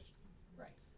So I'm not doubting that Mhm. that's what you'll bring forward, I'm just saying, Just make it the clear. effect of the vote does not guarantee what you see there. That's only guaranteed once it's submitted and voted on by the board, if this gets through town meeting and is added to the overlay district. I just wanna make that clear. Yeah, so towards that end, the power that's coming off this is coming to DeWitt, or it's going out into Millbury? DeWitt. DeWitt. It'll be, right now there's three-phase power on West Sutton Road. DeWitt, and the one pole line then puts on DeWitt, and there's I think 3 poles that on DeWitt Road will go, and then right away it goes right onto my property. The pole line right near Foster Lane, and my own property on Foster Lane, there'll be a pole line right on my property, it'll go up to hit this. Right. So there won't be any added poles Right. that I anticipate on DeWitt Road. My line is really, the availability for additional panels, let's say, in the future, because you can run another feeder out the other way into Millbury or something like that, was really You can my explain, question. I think you mentioned that. Yeah, it's, again, it's, when we design these systems, they're designed for a set number of panels, a production. So in order, if we were to do that, it would be a major modification of the system, and I would expect we'd have to come first before you again. So, there would be controls on that. Secondly, the cost of running that feeder line, it just doesn't make the economics work. In fact, I'll share with you that we're doing that in Southbridge, where we're adding a feeder line, and we need multiple projects to offset that cost. That's not gonna happen here. It's National Grid basically that takes and says how much you can put in there. And I think with that area of, where that feeder line is going on West Sutton Road and like that, I don't think it's gonna allow No. much more than this. Right. Good question to. Yeah, I just want any other questions from the board? Okay, open up to the public. Jim Stevenson, 212 Putnam Hill Road. If you're looking at just that area and you're saying you're maxing out, why the whole property overlay? Well, there's a couple of reasons, and that's a great question. We, frankly didn't have a lot of time, when we, spoke, with the Mackeys and learned of the schedule for the town. I didn't have the ability to go out there and survey, to create meets and bounds. So that was, we had existing property description, and that's frankly why we used it. The intent was not to put panels on the entire property. Number one, the infrastructure will not allow for that, and number two, the Mackeys were very specific in the agreement that we came to with them where the system would go. I just think you're opening the whole property up. What happens in the future? You can say all you can want about infrastructure and profit. Something happens. The next generation wants to do something different. You can say they wanna farm it and you wanna do all that. You put the whole overlay there. What's the permitting after that? The permitting, if we were to, in the, I'm not even gonna say unlikely, cause it's not gonna happen. We'd have to come before the planning board again. We'd have to go before Conservation Commission again.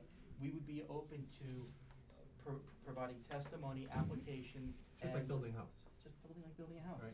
So yes. I mean, that's not much different, right? I mean, Much don't. well, you have rules to follow, but Right, but it's, the town wouldn't have much. Well, no, the town does have a lot of say. Full site plan review, The town could, one person at a time. yeah, the town does have a lot of say. Yeah, the utility company, they're the ones who would probably say no right off the bat. Yeah, see, we can't, well, there's a specific program that is coming out a Massachusetts program, and Mr. Mackey brings up a good point. It's not like this power is being used on the site. It's not. It's going to the grid. It's a merchant plant. National Grid would have to approve it as well. And if there's no program available, there's nowhere for the power to go. But that's today, right? Well, it's not just, it's. You're doing it at Southbridge? Yes, I mean, yes, we are doing the Southbridge. you're adding the infrastructure. Well, we're adding a line only because we have a couple projects nearby that can subsidize the extensive cost. Could another overlay happen nearby that would? We can't, somebody could file a petition next year. Yes. Your board would have to approve it. At some point, it could be profitable. Again, I think that if I said to you no, I don't have a crystal ball. Okay. I can just say to you in facts and the experience I have in this business, Yeah. the likelihood of that happening is zero. There's a lot of open space in Sutton. Yeah, but it's. The utility company would have to totally redo all their feeder lines along that road, that whole area. You know, I'm an electrical engineer, I've dealt extensively with National Grid and like that. And it's a major, major project, you know, if anything to even think of happening. Can anything happen in the future? Sure, we know it all can. Would it likely? Well, I don't know. Well, the other thing is your board is in control if any of other properties in the future being added. Right, I'm here Right. tonight because we're asking we filed a petition to amend the overlay district. So what I'd like to do is, I know we're kind of going back and forth on this, I'd like to get some other Sure, feedback from other people. Right? Yeah, I'd like to know, so within the What's your roughly. name and? Oh, Ted Beauvais, 34 Armstrong Road. So within this roughly 30 acres, how much deforestation is gonna result? In other words, permanent cutting and removal of trees. It's not a timber harvest where they grow back. This is if there's trees there and you're gonna put solar panels on, those trees are gonna be deforested essentially. And how much ag land, I understand it comes out of 61A, but is there productive farmland, or what's the current land use that's gonna be converted to this commercial use? It was a Christmas tree farm. Right now, a couple months, a little over, I'll be 73 years old. I'm probably not gonna be Christmas tree farming much longer. So right now, most of that area is cleared already where the Christmas trees were. With respect to your other questions, most of that area is open now. I mean, there are some trees that are gonna come down. There may be some trees that are adjusted for shading. In that instance, we don't clear cut. We take it down to about 5 feet and we enhance the area with, again, a meadow mix so grass grows, so that it will eventually reforest itself. All right, we don't clear cut. That's not how we do business. Well, so if you cut the trees because they're shading, you're not gonna want shade for the 25 to 35 years you have panels there. So how are you gonna prevent the regrowth, the root suckering and the natural seeding in of trees? We don't prevent it. What happens is if the trees get to a certain height, they may be topped, okay, but we do not clear cut. Just like we don't put gravel beneath the panels, we put natural vegetation. We do that for several reasons. One is, again, for aesthetics, because at some point, these panels are gonna be removed. You know, the thing about solar is that it's not a permanent use. It's not like you build a house. It's not like you build a retail facility and it's there forever. After 25 to 35 years, this goes away and the land returns. And there's a bond that guarantees that you're gonna get rid of it, so. Right, there's a decommissioning bond that is posted to ensure that the system is removed at the end of its useful life or at the end of the time. Okay, Will? Will Marquis, Trillium Run, this kind of piggybacks on the comment over there. Once this overlay district has been expanded, would other projects be allowed through an A&R process, or is everyone, because now this is permitted use in that On entire area, that right? parcel, if that whole parcel is part of the overlay, you could do other installations on that parcel. They would each have to come through the permitting process, and of course, all the utility stuff, all of that would have to work. Understood, but it does Yeah. change in some ways, Right. or it opens it up anyway, and Right. I hear your point. Yeah, but Charlie. but I just wanna make one comment. There are existing rules that prevent contiguous systems from being built on adjacent parcels. Like I can't do two systems side by side on adjacent parcels. Could you explain that? Yeah, So, I'm like, not really clear another on that. property next to this one, Yeah. you personally, your company, or? My company. So another company could, On this property or on another property? on the adjacent, I think what you were saying is if someone went for the overlay adjacent to this, you couldn't do another Well, project I next was to really it. focusing on your comment about creating a lot line. No, I Form was, A. no, I was just talking that you're gonna use 30 acres Yes. of this, and you explained why Yes. the overlay is so large Yeah. compared to, Yep. compared to what, so, and this particular, step Mhm. requires town meeting, requires this hearing, et cetera, et cetera. For you to expand from 30 to 60, if the infrastructure were available, or whatever, I'm not talking about technological limitations, but I'm wondering what would be the next, your ability, it still has to go through the permitting process. Absolutely, it has to go through Conservation Commission, Planning Board, et cetera, yes, and utility approval too. Yes, absolutely. Right. I misunderstood, I apologize. Right. That's okay. Clara Kim, Nine Stone Circle, just a brief comment on this. I agree with these two folks, what they said, and my concern is that there hasn't been any Conservation Commission, work done, or any engineering work done, and so we would make an overlay, recommendation or vote in a month based on no actual data about what the impact would be of such a 30-acre or 60-acre, solar panel. You have a comment? I think it all have to be No. approved, I think right we can afterward answer by a the question. No, I don't have a comment, I'm just sighing. Alright, Right. I'll answer your question. To do that is a huge commitment, okay? It wouldn't be, I'll answer it two ways. It wouldn't be prudent business for me to invest that money without having the ability to construct a system, from the town, okay? Because then frankly, I would spend hundreds of thousands of dollars, and it could either be the board cannot recommend it, or the town could vote against it, and then I have nothing. Okay, having said that, I've done personally 25, 30 systems like this, okay? This was not just darts being thrown at the wall, all right? We didn't do any engineering, we didn't go to Concom. We did some in-house engineering, we have other tools that we use, so we're not 100% blind. Is this exactly how it's gonna be? No. But you know what, it's not that far off. But the town will be blind going into the town meeting on this. They won't know. Well, no, I mean, the town is basically giving us the ability to then move forward, if it's approved at the town meeting, to move forward and invest all that money to really, do the studies that are necessary to do a full design. Now, what could happen is, and I think Jennifer alluded to this, there could be conditions on this property that maybe don't make solar feasible.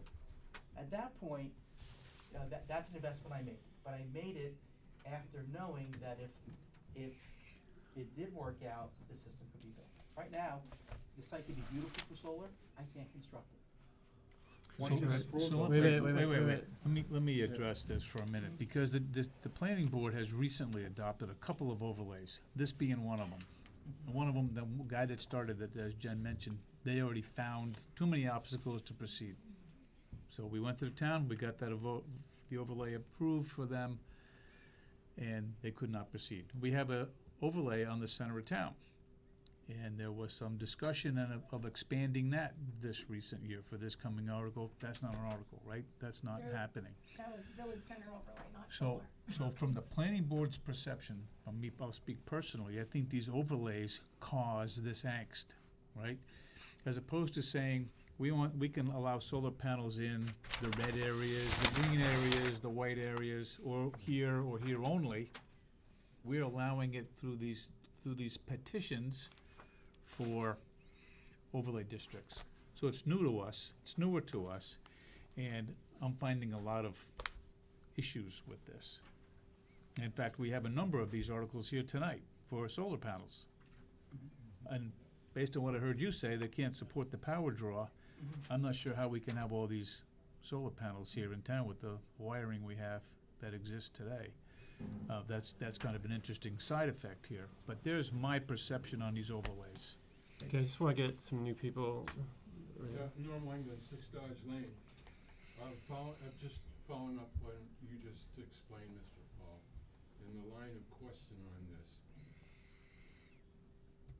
Regardless of the other qualifications that are necessary, establishing a property, this property, or any property, is it in its entirety as an overlay district, eliminates zoning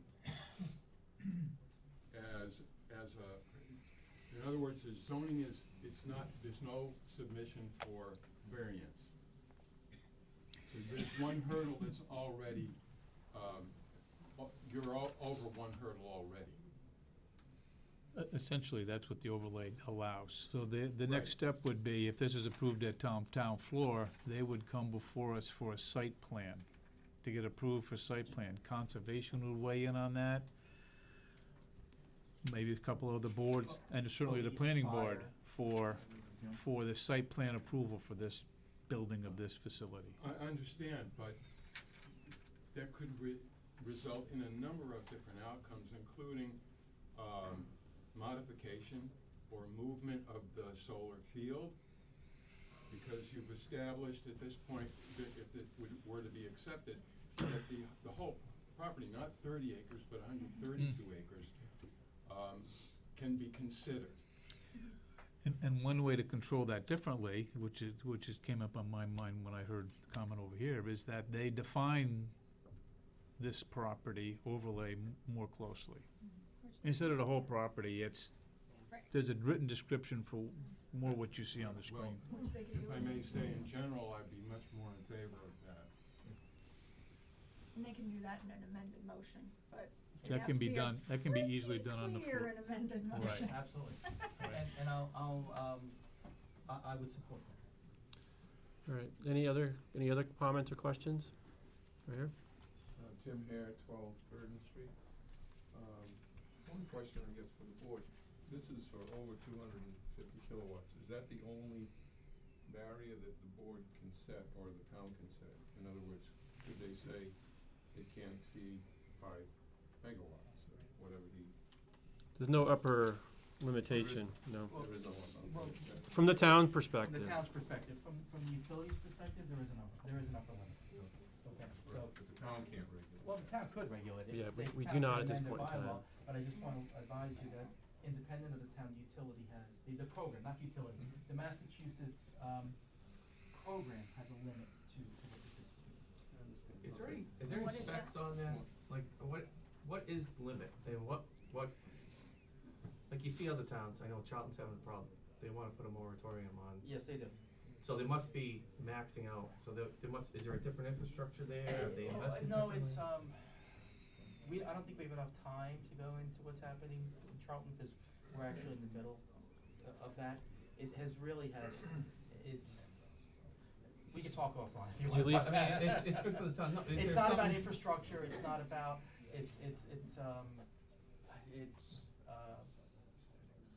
Aesthetics? no, not even aesthetics, no. It's okay. Yeah, I just think, if one of the arguments is, we're not gonna do anything more than this, we're gonna max out, I think the town should really know specifics on the infrastructure and what the limitations are, and what can be done to increase that. Well, the town doesn't know that, and unfortunately, there's a fairly, strict process that you have to go through with the utility, and a very expensive process that you have to go through with the utility in order for them to identify it. And they typically look at one property at a time. Yeah, I If saw they it. have several properties together, they do what's called a group study. It's not a straight line. It's not simple. It's very difficult. But then again, it was profitable in Southbridge to do that. Different situation. Okay. Different. So there's a I limit, wanna- but there's not like a number, a hard number. Yep. There's a hard limit to what can be built on each property. If you're willing to invest millions upon millions of dollars, then you can upgrade lines and upgrade transformers. But the project will not be financially feasible at that point. But it's not like 5 megawatts, it's what the system can support. Yeah, it's 5 megawatts on a parcel, okay? But then, as far as multiple parcels, it depends on the infrastructure. And what you have here is you have an infrastructure that is incapable. I mean, even the existing infrastructure, frankly, is incapable of handling this project. We're gonna extend the three-phase, you know, to where it exists today. So the program right now is limited to 5 megawatts. Yes, AC. Okay. So unless that was subdivided, which is not, would not be legally feasible under our current bylaws because of frontage and requirements, You're they stuck. really couldn't put Can't be extended. more No. parcels, panels on that parcel. No, can't. All right, do you have a question down there? No, there's one on this project set for 5 megawatts. They don't plan on going over that, nor does the programs allow for it. I think in the 25 years, I wouldn't see any reason to expand it for any one of the next 3 articles. But along with this one, with the ag land, they wouldn't necessarily wanna expand it either, cause you want the land around it. This is only gonna take up a portion of it. Did you? I believe Mr. Nope. John Whittier speaking, what's your Yeah, address? John Whittier, 150 Town Farm Road. 150 Town All Farm. right, did you have a question? I Comment? just- Any other? I had a follow-up question. Yep. First of all, I support solar energy, I have it on my run. And I need a name and address But, too. Tim here, 12 Thank you, Britain Tim. Street. I'm sorry. But I just have a question about a large facility like this, and it's not related to this particular one. The electromagnetic field, is it the same as high tension wires No. in the solar? No, it's not No. even, it's entirely different. Okay. It's not a high voltage. Yeah, it's- Yeah, it's not. I Okay. mean, basically the panels absorb the light, you have power is, converts it, it's DC power, goes into inverter, converts to AC. It's low voltage, it's not like a high tension wire. I was under that understanding, but Yeah. I just felt No, it'd it's, be good to get that out in the entirely open. different voltage. All right, any other questions from the public? I've got a question. Brian Stevenson, 664 Central Turnpike. Yeah. Are you representing the other two groups that are Just here one tonight? This group right here? And one other group. Oh, okay. Yeah, 2 out of the 3. All right. Now, you say it's DC power Yep. converted to AC. Mhm. And where is that on the map? It's not shown, we don't have that detail yet. Okay, you But won't keep it up by the panels? Because if you... Oh, absolutely. In fact, we have to, because there's line loss. We wanna convert it pretty quick. If we run DC too long, then we're losing a lot of money. Then you need wire this big. And wire that big, and wood copper is very expensive. So it's always close to the It's always panels. close, yeah, 'Cause yeah. That's the ugly portion. It's always close, and there's disconnects, there's all kinds of emergency features, safety features. And we will, and if we're lucky enough to get to the planning board stage, we have to meet with the fire inspector, we have to go through a whole bunch of things. Okay, thank you. All right, so I'd like to take any more questions, at least, because I want to move to the board and start to get their opinions. So anybody have any other questions as far as the Mackey project goes? Yep. Gaston, 9 Dewitt Road, questions. When you build these types of projects, how long is the undertaking to actually get it up and running? From when we start construction? Yep. Probably about 4 months. 4 months, clearing, setting Yep, up, 4 and running? months.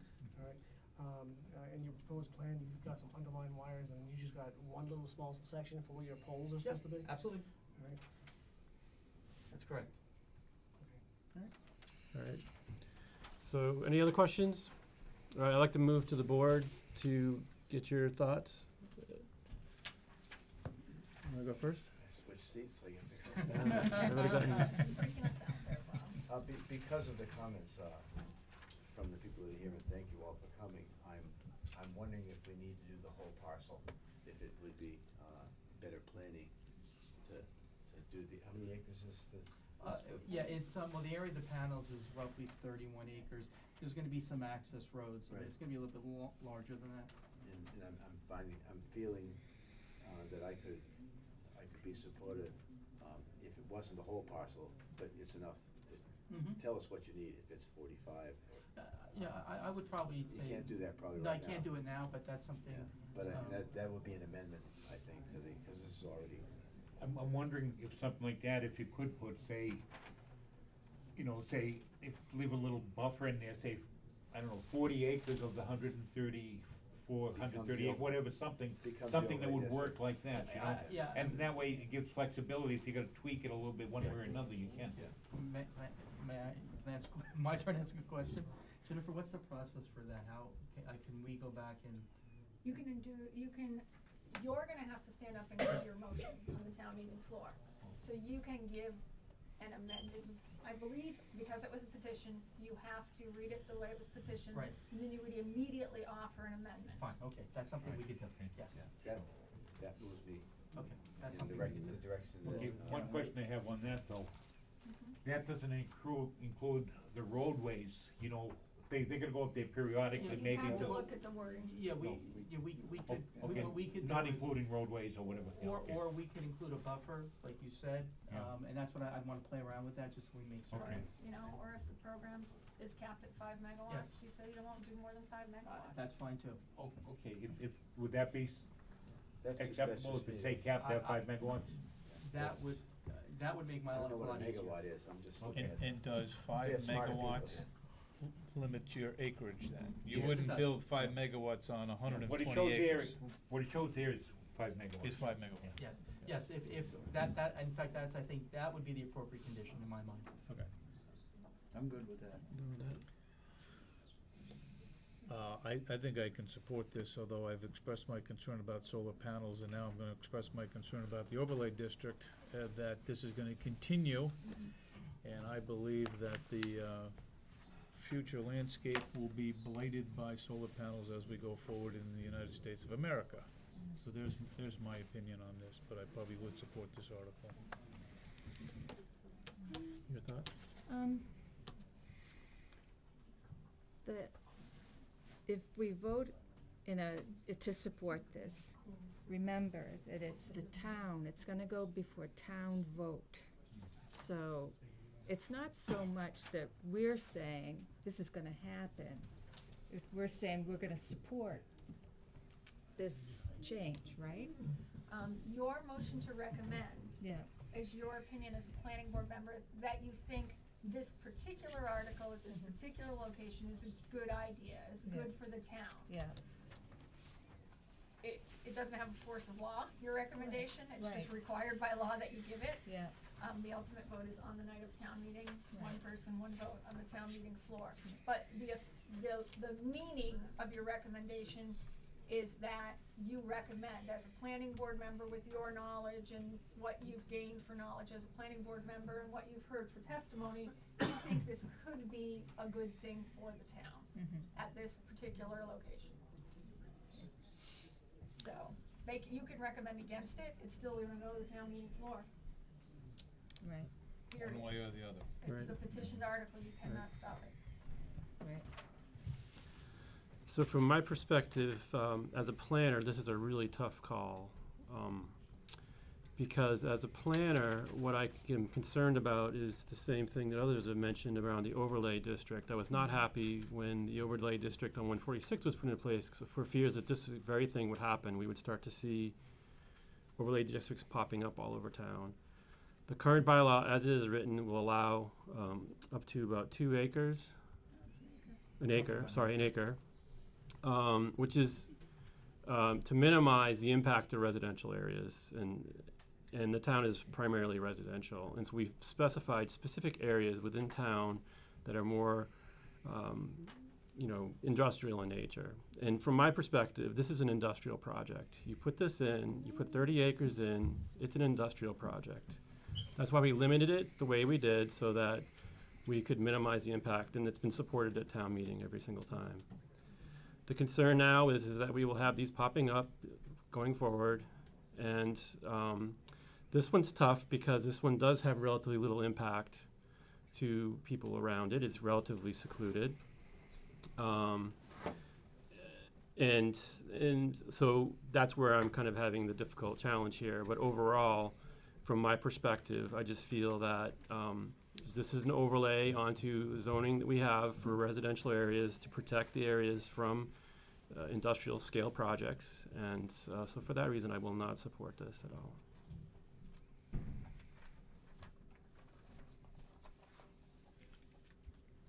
So with that said, we have a motion. need a motion to recommend, a motion to recommend with caveats or adjustments, or a motion to or a recommendation that the town defeat. I'll make a motion that we support this, this proposal if the acreage is drastically reduced and only serves the solar panels and the roads, the infrastructure that's required to get in and out. Would it be to say 5 megawatts? That would be. An acreage or a megawatt restriction, or do you want acreage? I'm thinking acreage. I don't think know the what a easier thing megawatt is is. megawatts. Yeah, megawatts is a lot I think the easier. 5 megawatts is a, I just don't know what a megawatt is and people explain. it's a lot of juice. Yeah, but basically, if I may, the 30, that figure that shows 31 acres, that is 5 megawatts. It's about 6 acres per megawatt. About, if you include, yes, more or less, because of fencing, et cetera. It just makes it a lot, I think from the town's perspective, I think it achieves what you're trying to do. If another board member seconds it, then we have a discussion. And by limiting it to megawatts, it allows, like in this case, is much broader, buffers around myself and my neighbors. If you limit it to acreage, Okay. now to comply, it might be pushed closer and still comply with your regulations. But this way, it's making it even further away from all my abutters. Okay, So is your motion complete? Acreage is what I'm hearing in your motion. But I'm being told it should include megawatts. So, it's up to you. So if you How want about- me to work on crafting a language that includes both, or one or the other, About acreage sufficient to support a 5 megawatt There you facility. go. Perfect. That's why he's on the board. acreage to support a 5 megawatt facility. So that's your motion? Yep. All right, do we have a second? I'll second it. It only has to be for discussion. Yeah. Any further discussion on the board? From the public? All right, all those in favor? Aye. All those against? Nay. Is there an abstention? No, Abstention? I said yes. You were in favor? Okay, I'm sorry. So that's a 4 in favor, 1, that's John Anderson opposed, 0 sitting on the fence. Okay, so that is the Mackey article done. The next article is, tell me, Mr. Theron. So, the applicant, Bob, you're aware, you're a petitioner, you have to read this article on town floor. Yes, I will, yes. And you have to correct it. Yeah. And I can powwow with Okay, you over. tomorrow night is, Finance committee. Finance Committee. Probably advised I should be there too. Thank you. Oh, yeah. I have one And more. that's at 7 o'clock. Oh, you're doing the next one. I'm doing the next one. Very good. Okay, on this, should I be there for the 7th? That's This, a different Putnam petition Mill. article. That's No, not- that's not a, Sorry, that's the bottom one. Yeah, that was Slippery by a slope. petitioner. Slippery slope is right. And what I'm Which one gonna we talking about now, Wayne's? Number 7. discuss it through the town. Petition, I'm gonna so set up. third Another one. petition guy did that, but it changes the provisions, it just adds an additional screen. Which So is- All right, so what's next? that means. All right, I'd like to move, All right. we got a lot of people sitting here. Public hearing notice, the next article is, Putnam Hill Road and Old Mill Road. All right, so. Do we have anybody out in that hallway Very from good, Putnam thanks. Hill Road and Old Mill Road? I've got 2 free chairs up front. Got 2 free chairs in the middle. I got 1 free chair over here.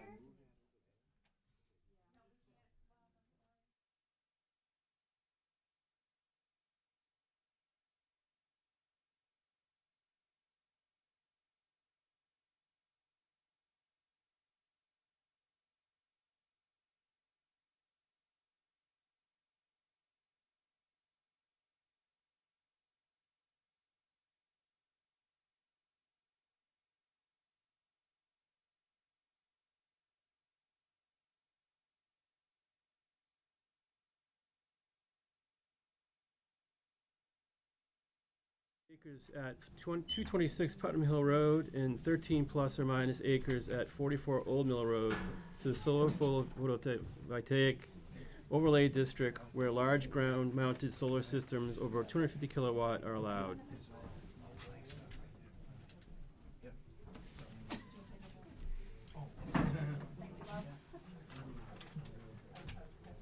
Okay. So good evening, my name is Wayne Whittier, I'm Sutton Douglas Pike, Sutton. I'm co-owner, president of Whittier Farms Incorporated. 226 Putnam Hill Road, 44 Old Mill Road, contiguous properties. We were approached, combined acreage of about 88 acres. Whittier Farms has grown since 1945 to be stewards of almost 500 acres of land in the picturesque town of Sutton. We operate a year-round store, sell milk from our cows to Cabot Creamery, best cheese in the world. We grow several acres of fruits and vegetables. We crop 400 acres plus or minus to feed the animals at our Douglas Road location. We raise and sell our own beef. And we maintain a nutrient management plan for the land that we operate, selling compost, loam, bark mulch. 2010, the town of Sutton, Whittier Farms, and the state of Massachusetts preserved 380 acres in the APR program to represent our commitment to farming in the town of Sutton. Those are all good things. Last month, my family attended the celebration of life for a local dairy farmer. As things have gotten tougher, he was found hung himself in a barn. It hit my family really hard. 2018, the opening months, has seen dairy families across the nation receiving letters from the processors that package their product saying they will not take their milk any longer. With that, they're having to find new markets, almost impossible. Leads families to realize that they have to do something a little different, embark on a new adventure. For generations, my family has diversified at Whittier Farms to mitigate the impacts of the different agricultural sectors that we are involved in. Today, the impact of dairy on my family makes us look for options. We look for options to support staying in the dairy industry, to get through the home. This amendment will allow us the opportunity to environmentally protect the land that we have through some of the comments Barry had mentioned.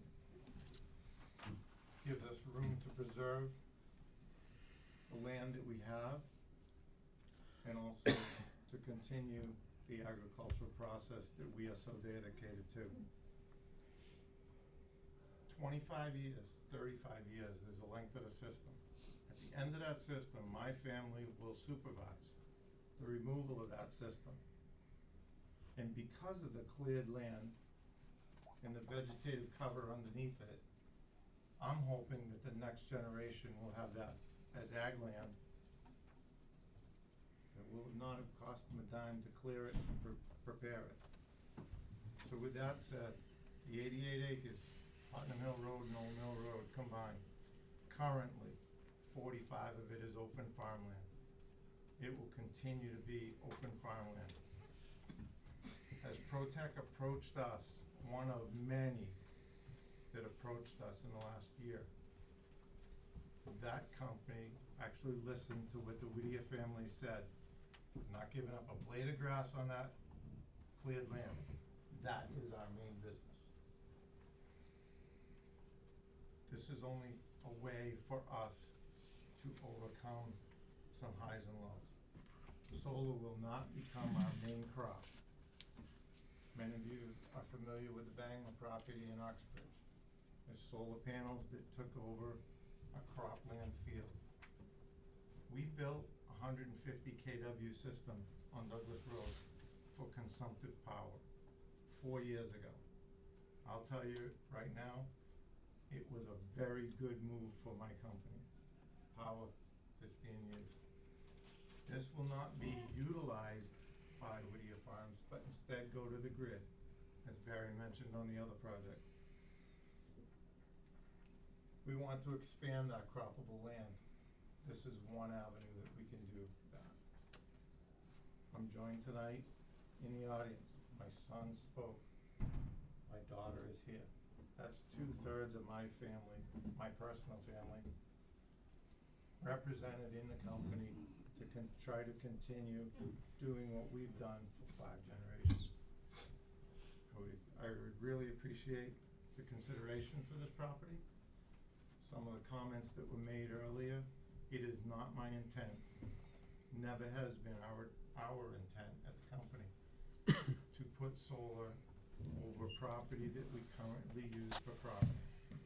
Nor has it been our intent to impede upon our neighbors. And as Barry speaks, he will show you some of the setbacks that we dictated to him. This is what we want. If you're gonna be interested in our property, this is what we want. Barry, it's all yours. Thank you very much. All right. Again, Barry Skolchi from Protec Energy. I think we can keep this one a little shorter than the other one. This project is 4 megawatts, and obviously we would be looking to put that as a condition on your recommendation as well. We, based on the conditions given to us by the Whittiers, we wrote this system up, and the setbacks, or not setback, well, we comply with all the setbacks in this figure with the town. The distance to the abutters, again, a minimum of 400 plus or minus, 400, 420 feet, 430 feet, 412, excuse me, and maximum of over 1,000 feet. So again, we're far away from the abutters. There's natural vegetative growth that will shield the system from view. All the comments I made before on the other project apply here as well. We are, we've done, again, some preliminary work. We're looking for the planning board to provide their recommendation to proceed at the town meeting, where we would have this property added to the overlay district and construct the system as shown. Here's we can take a picture. And I have some others that you'd like to. Can I just ask a quick Sure. question? Is that a fence line drawn in there?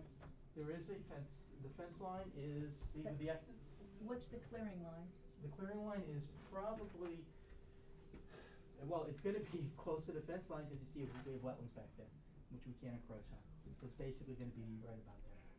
So south of that X fence line, it'll be right there? Yeah. Yeah. And again, we may take down some trees, again, we're not gonna deforest, we're gonna, any trees that are removed for clearing, we'll chop down for clearing, stay in place, and there's vegetative cover that's added to promote regrowth.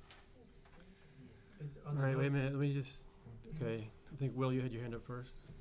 Will Marquis, William Run. I respect the Whittiers so much for the care you've given to the town and the things you've done. My concern with this particular property is that it's, the level of Manchog Pond is 160 feet above sea level. The top right-hand corner of that lot is around 270. Mm-hmm. So this entire, which makes it ideal for solar, because it's a south-facing slope. Right. And this entire facility, as far as I could tell, will be visually intrusive from anybody on the lake.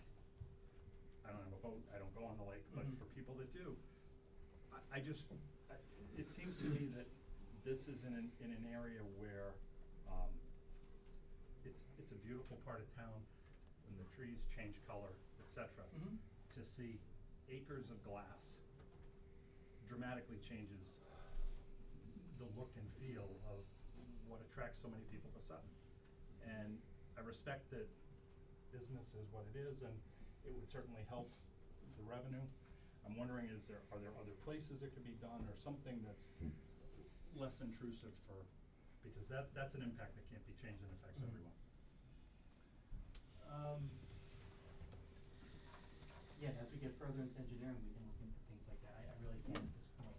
I mean, there is existing, heavy growth, and that will, screen some of it. There's, potential that we could add some other vegetative screening, but again, that's more of a planning board process. It's really too premature at this point. So you've not studied any mitigation effects or factors? No, that's way premature where we are. I mean, and now to your point also, you know, we're gonna have to do stormwater management, we're gonna have to put basins in. You know, those are engineering details that we've not looked at yet. All right, so I had a hand right here, and I'll go over to you next. Normal England, 6 Dodge Lane, two questions. What are the setbacks, and where do you determine the setback? I mean, the setbacks would be on the entire parcel, so what are I guess rather the question would be, what are the screen or the barriers for the areas in which you install the panels? Your bylaws currently have setbacks that are Yes, mandated, okay? I'm looking at them. And I put those on just as a point of reference. We exceed those setbacks significantly. Okay, but where do you determine them? Or is that in a future step of the planning? Well, it's part of our plan development and appearing before the planning board, Yep. and that's part of the review. There's a site plan review that goes on for each project that would come forward. And if I may, Mhm. the other thing, following up on what this gentleman was talking about, just one point, you're facing south. Mhm. If you screen it, then you're blocking the panels, so I don't see how you can do Well, that. there's some, if we put large trees, it will, but we could there's other forms of screening. Well, but the ownership of the land only extends so much farther south than your solar field. Mm-hmm. But there are some. I mean, I don't see how you can do that. Well, But, and otherwise, to point out, there's substantial wetlands in there. And if you cut all these areas that are wooded, and I live at the other end of the open field, that's a high water table throughout. That will be. You're gonna create potentially more wetlands. No. Runoff that goes down the hill towards Manchog. Part of the detailed engineering that's done. First of all, let me take a step back. We are gonna have to do a full wetlands survey and investigation. We're gonna have to appear before your conservation commission. They're gonna walk the site. They're gonna have to approve, they're gonna have to agree with the wetland lines that our professionals have established, number one. Number two, with respect to stormwater, Massachusetts has very strict stormwater requirements that we are gonna have to abide by. You have a peer reviewer, an engineer, Graves Engineering, who is a tremendous engineer. I've worked with them several times, and I can represent to you that one of the things they focus on primarily is drainage, and the capturing of the stormwater and the making sure that the stormwater is controlled, and in fact makes the situation better than it is today. Okay, but I would just say that this sort of follows into the point that Mr. Anderson made, is that you're establishing in a rural area, in a farmland, something, that infrastructure that's associated with development and industrial development. When you use the term storm drainage, the drainage is natural. I understand that, but if the system is constructed, or when the system is constructed, what I can represent to you is that there are strict requirements and guidelines that have to be followed to adequately manage the stormwater. We can't make the conditions worse than they are today, we have to make them better. Okay, just I had just a question about the north side of the panels. Is that remaining 50 or is that 400 as well? You said the setbacks would change to 400.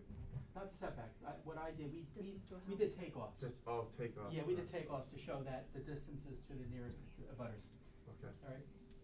And then I still have the same concerns with the overlay, the large overlay, when it's only gonna be used for so many acres. future use, things that happen. May I Through the Yep. chair. Yep. Okay, so one of the things that we looked at, we own the entire parcel.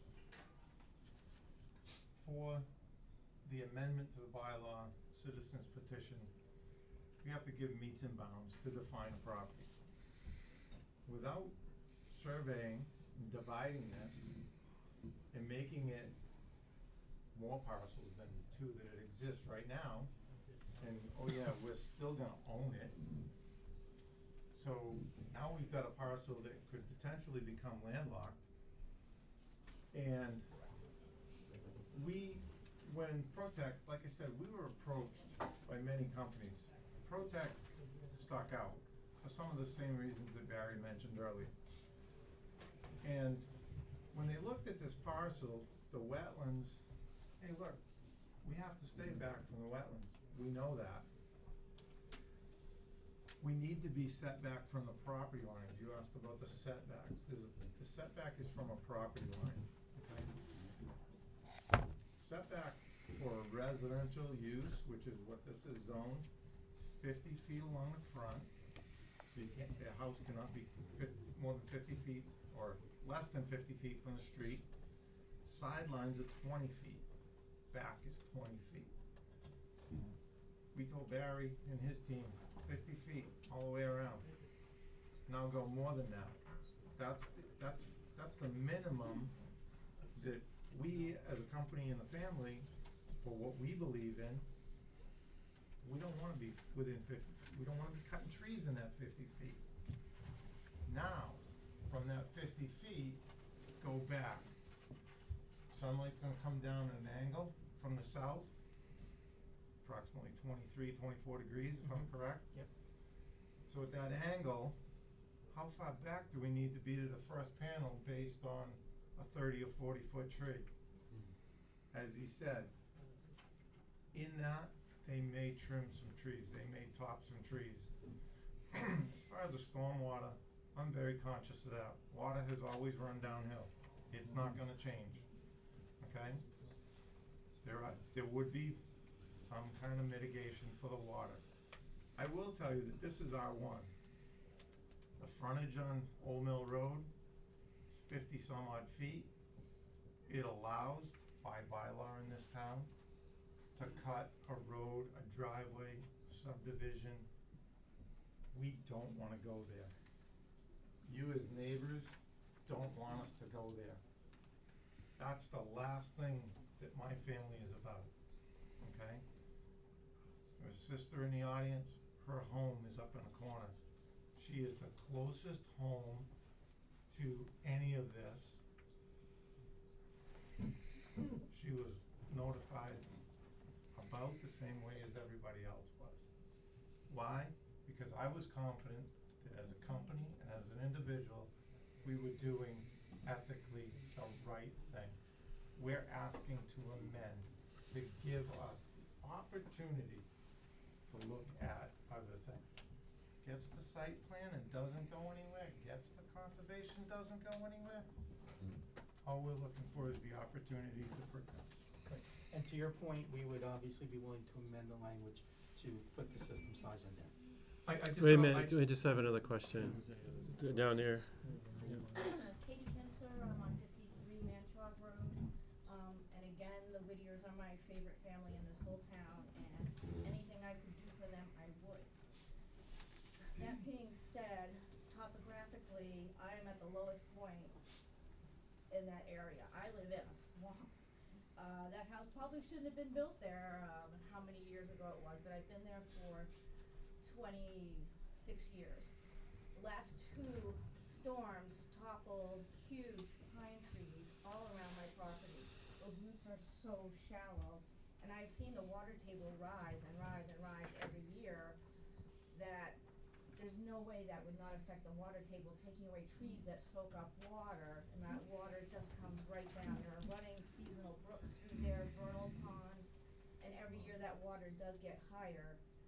And if you just look at the trees all around my property that have just fallen because it's just so wet there already. So that is my major concern is the water tables there. It does run down into Manchog Pond. It is a scenic road.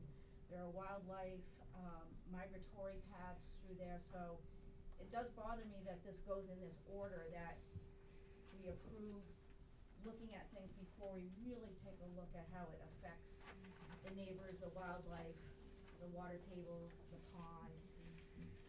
So those are just my concerns. And if I may just Yep. provide, and I share your concerns. And that's why we hire local engineers that have a tremendous amount of experience to manage the stormwater from this project. All right? I just don't see how that's. Well, it's not gonna manage, listen, it's not gonna drain the groundwater, but what it's going to do is capture the water and make sure that it's handled appropriately. That's, and you have a review engineer, who that is their primary focus. I've dealt with, as I said before, I've dealt with them numerous times, and that is their focus. And that's our job. Our job is to convince them that we're managing the stormwater on the site. Right now, it just goes uncontrolled. Okay, so I have right here, then I have Mr. Whittier, and then I have someone in the back, then you, so. All right, I've prepared comments. This is All Claire right. Kim, 9 Stone Circle. I own the property south of that solar panel. So thank you for letting me comment. I have several points to bring up. One, I'd like the planning board to consider, what is a geographic or structural reason to consider this solar overlay in this specific location? Are there considerations that make this lot unique for an R1 lot and more similar to a commercial lot? If not, why allow an exception for this lot? It's very similar to the surrounding lots where there isn't a solar overlay district. Mine consists of a field and woods, uphill of Manchog Pond, similar wetlands and wildlife composition. If we allow 226 Putnam Hill Road to have a solar overlay, then why not every R1 lot? There must be a distinguishing characteristic in order to justify this amendment. For example, if it were adjacent to commercial properties and other solar districts, or it had geography that couldn't sustain housing but could have solar panels, or maybe contamination that made it unsuitable for habitation, I don't see any of those reasons to make this a solar overlay district. 2, the proposal to clear 20 acres of woods makes a significant change to the environment. That's 870,000 square feet. I went and walked a 100-foot square area today and counted the trees in an area that's similar to this property. There are about 15 trees that were 50 feet and higher and about 50 saplings. That would give me 1,300 full trees and 4,000 saplings in this 20 acres. Clearing that quantity of woods, we destroy habitat for the wildlife in that corridor. That's a big, forested corridor. There are 6 threatened, endangered, or special concern species in Sutton. It would also make significant groundwater changes. My property has dozens of small intermittent streams right downslope of this. The lack of over 1,000 large trees would cause more groundwater to enter my property, changing my wetlands, running off into Manchog Pond. Any mitigation will not compensate for that large biomass that was utilizing the water. I have hiking trails all along the back there, so I walk really close to the Whittier property. So even though the house distance might be 400 or 1,000 feet, I regularly walk those properties, and it would be a major change in scenery in that area. I understand the financial concern about it, but we can't take the owner's financial concerns into consideration. When I did my subdivision request, several decisions were made on geography, environment, safety. No consideration was given to me about how much it would cost me, and that's appropriate for how we make these decisions. And then this is a large amount of shared border. I have 1,500 feet of shared border, and that's where that southern solar panel will go. So I get about 1,300 feet of solar panel next to my property, and other people would get the one below the western part is 2,000 feet of shared border. So you'd see a lot of solar all along that. So thank you very much. Can you point to your, I remember your application when you came in, where's your road again, property? the road you put in? It went along a log path over here. It's this log road. So we fell maybe 10 trees total, like some saplings, but it was already a old cart path. Okay, over there, okay. All right, John? I'd like to help with the question on the water. I do have a degree in agriculture from school out in New York that I went to SUNY Colescale. Forest land, if you notice, most concerned, under the trees, if the water's gonna run, it's gonna run across the top. It doesn't seep in nearly as well as on the grass. That's why we seed a house lot. It's why it's required to be seeded before certain things happen around the house, so that there's no erosion. And actually, if you look at, we crop about 110 acres of corn ground. All the corn ground was flown on with winter rye cover to hopefully establish a grass before the winter, so the runoff is captured before it drains off. So if they're gonna plant a grass below the panels, to me and the science behind water drainage that we learned through the college degree, you're gonna actually have less runoff and more absorption into the ground through grass than you would tree roots. Thank you. This woman. Hi, my name is Linda Nelson. I'm at 114 Manchog Road and the owner of the old Holbrook Place, the campground. At the bottom of all of the streams and the wetlands that are part of this parcel, I'm concerned very much with erosion and runoff. I do respect the Whittiers and all the hard work that you've done maintaining that field and having crops of corn. But the forests on the left-hand side where these solar panels are gonna go have actually helped with the runoff from that field and protected the wetlands that flow down. And according to the Manchog Pond Foundation, an elevation of 740 feet to Manchog Pond, and that little stream goes right into the cove of our campground. And now tonight I hear that after 35 years or so, that you're thinking of creating more farmland where the solar panels are, and there goes the protection for those wetlands and the streams.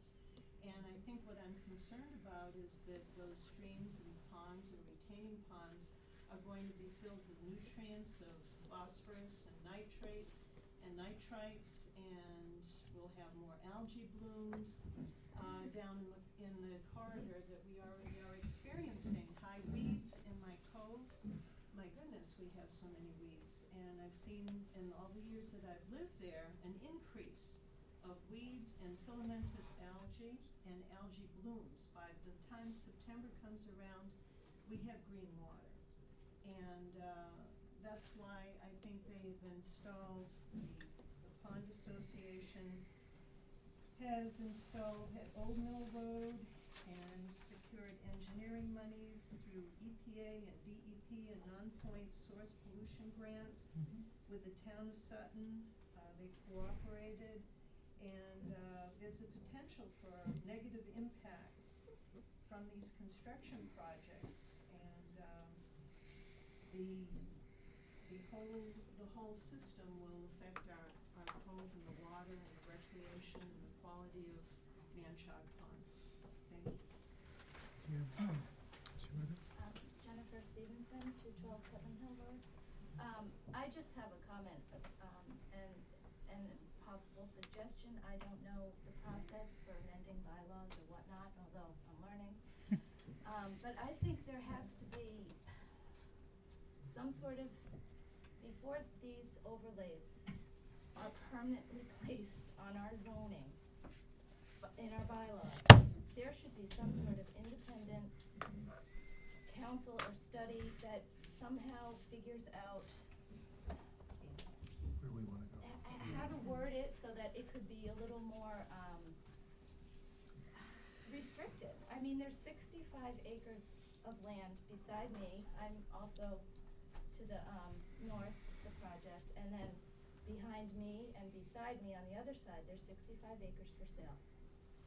They've been approached. We've been approached. Okay, so we have 47. When does it stop? That's just my comment. I think there needs to be an independent group that studies this and somehow puts the bylaws, that changes the words before you keep approving these overlay districts. This is 3 this year. How many next year? 65 next to me. Maybe I'll do my 47. And you can tell me all you want, and respectfully, I'm just gonna say, I don't really buy it, that the grid can only take so much. I don't know enough to believe you or disbelieve you, but and you could say it again, I heard it, you don't have to. I just, I don't trust it. I don't trust it. That's all. Wayne? So, let's go back, look at technology a little bit. 10 years ago, we did our initial energy audit at Farmer and Douglas Road. That's where our interest in solar came up. 4 years ago, when our system went online, we have 600 panels at 250 watts a panel. That was a high production panel at the time. Those are no longer made. A panel of the same size makes 330 plus watts of power. Technology will continue to change. The phones that we all carry, they do more in less space. Solar is no different.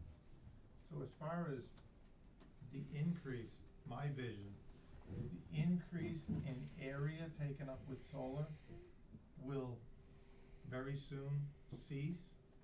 And what will happen is the older systems may in fact get new panels put on them that can generate 20-30% more power on the same amount of area.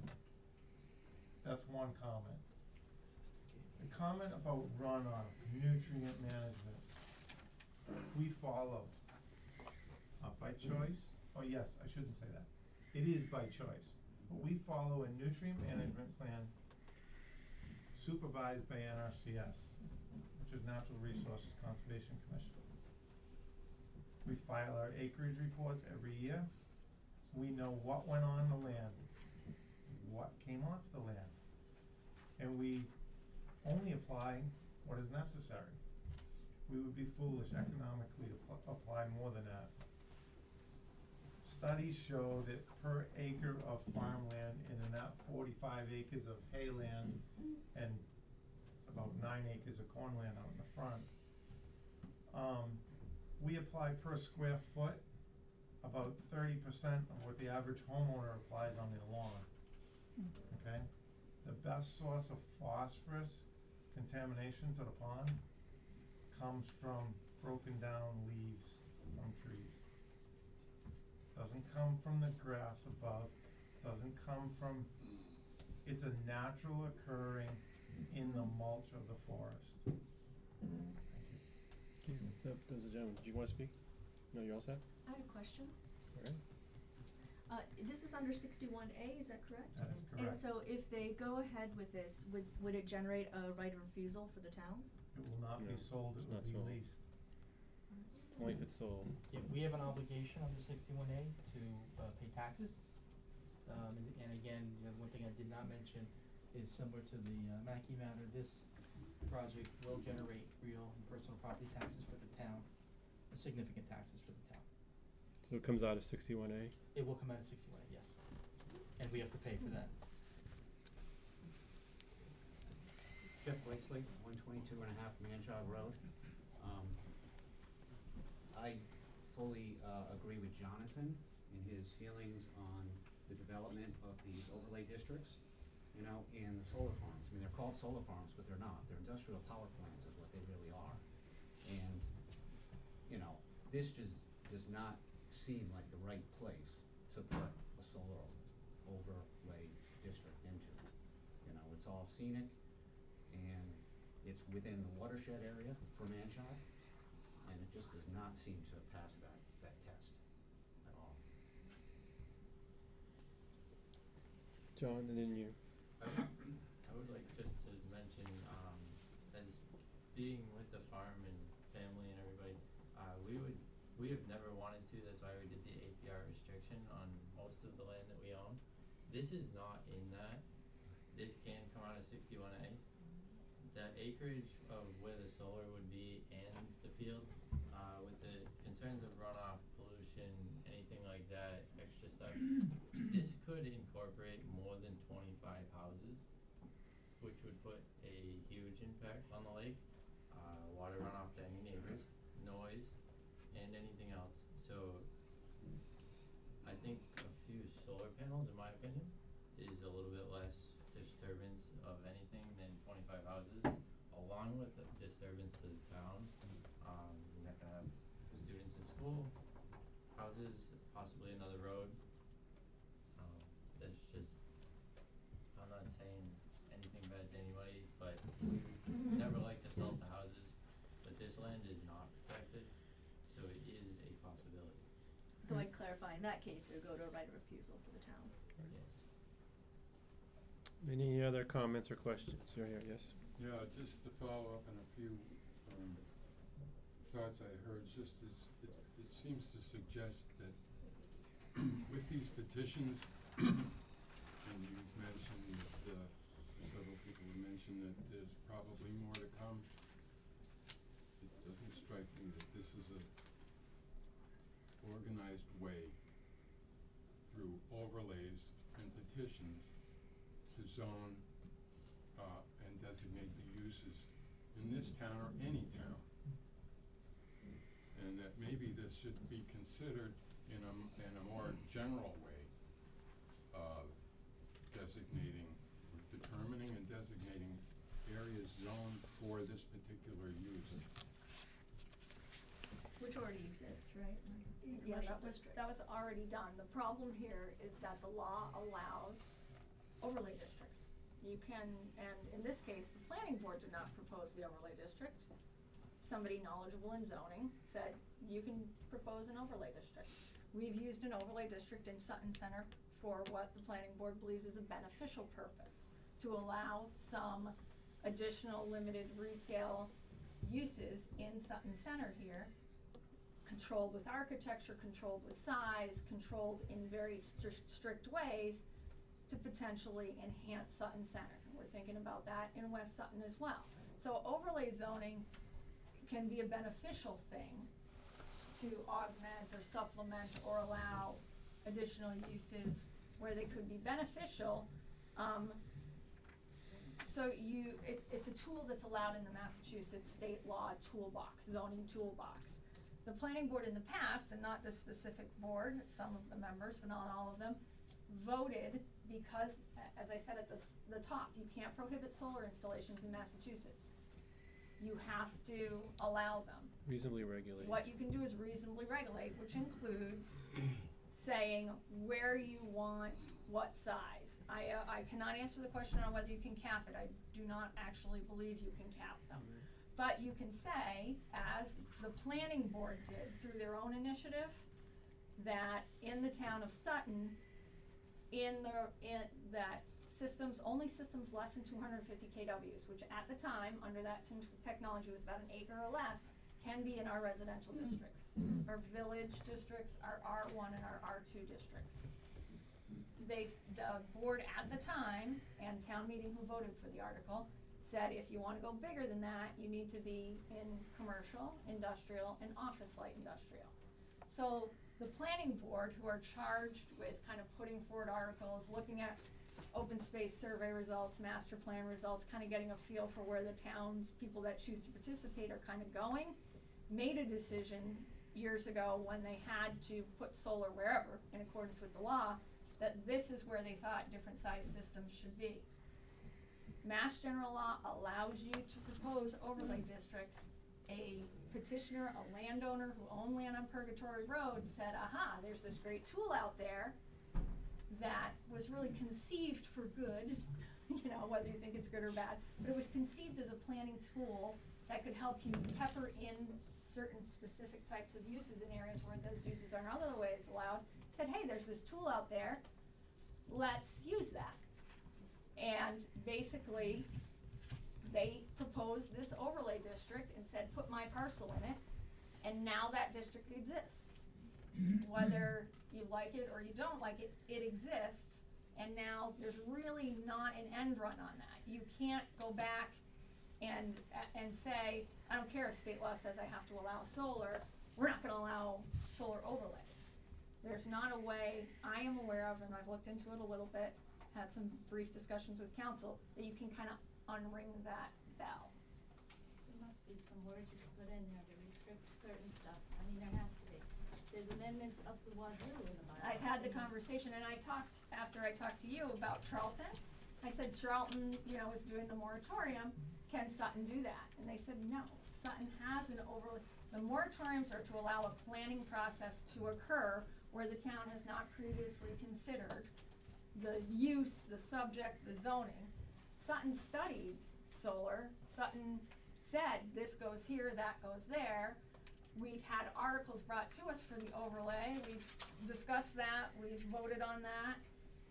There's been a very public and very obvious planning process around that. Moratoriums are really when a town hasn't planned, and the problem in Charlton is they don't really have regulation for solar. Any concrete regulation for solar, so they were allowed to put a moratorium like we did on recreational marijuana, because we didn't have a recreational marijuana law, so, a moratorium is a pause button. It's a way to push a pause button if you haven't done any planning yet. We've done that here. So, it's certainly something that's a concern, obviously, because you're blurring the zoning lines. Overlays allow you to blur the zoning lines. Changing. Yeah, well, and there is supposed to be a planning purpose behind that. So when you look at the Village Center overlay bylaw that the board created, there's a very concrete purpose section. That's not, this one came with a purpose section, and it's not a horribly written purpose section, it was petitioned, and the overlay has to present a planning purpose that is not met in the underlying zoning. And then it goes, like I said, everything goes to the Attorney General, and the Attorney General got that article and said, this article complies with Mass General Law. It's an overlay, it meets a specific purpose that the underlying R1 zone can't meet, that may be appropriate in this town and in the Commonwealth of Mass. So, I'm hearing what you're saying. As a planner, obviously I don't have a vote here at all, not even on town meeting floor. And I have had those conversations, and I'm happy to continue to look into avenues, but I'm not aware of a way you can unring the bell. The real power rests in, as each one of these comes forward, the one person, one vote, 2/3 vote on the town meeting floor, whether you think a particular proposal is, again, and I think Clara came the closest to the language I hear from council, if there's a compelling reason why a particular parcel should have this use, kind of from a planning perspective, and that's what you saw in the Attorney General's response and approval of that overlay district last year. That there appeared to be a compelling reason why that particular parcel was appropriate, and the overlay district was worded correctly and legally. It's very tough stuff. It's just. I have two quick questions. First one is for Jen.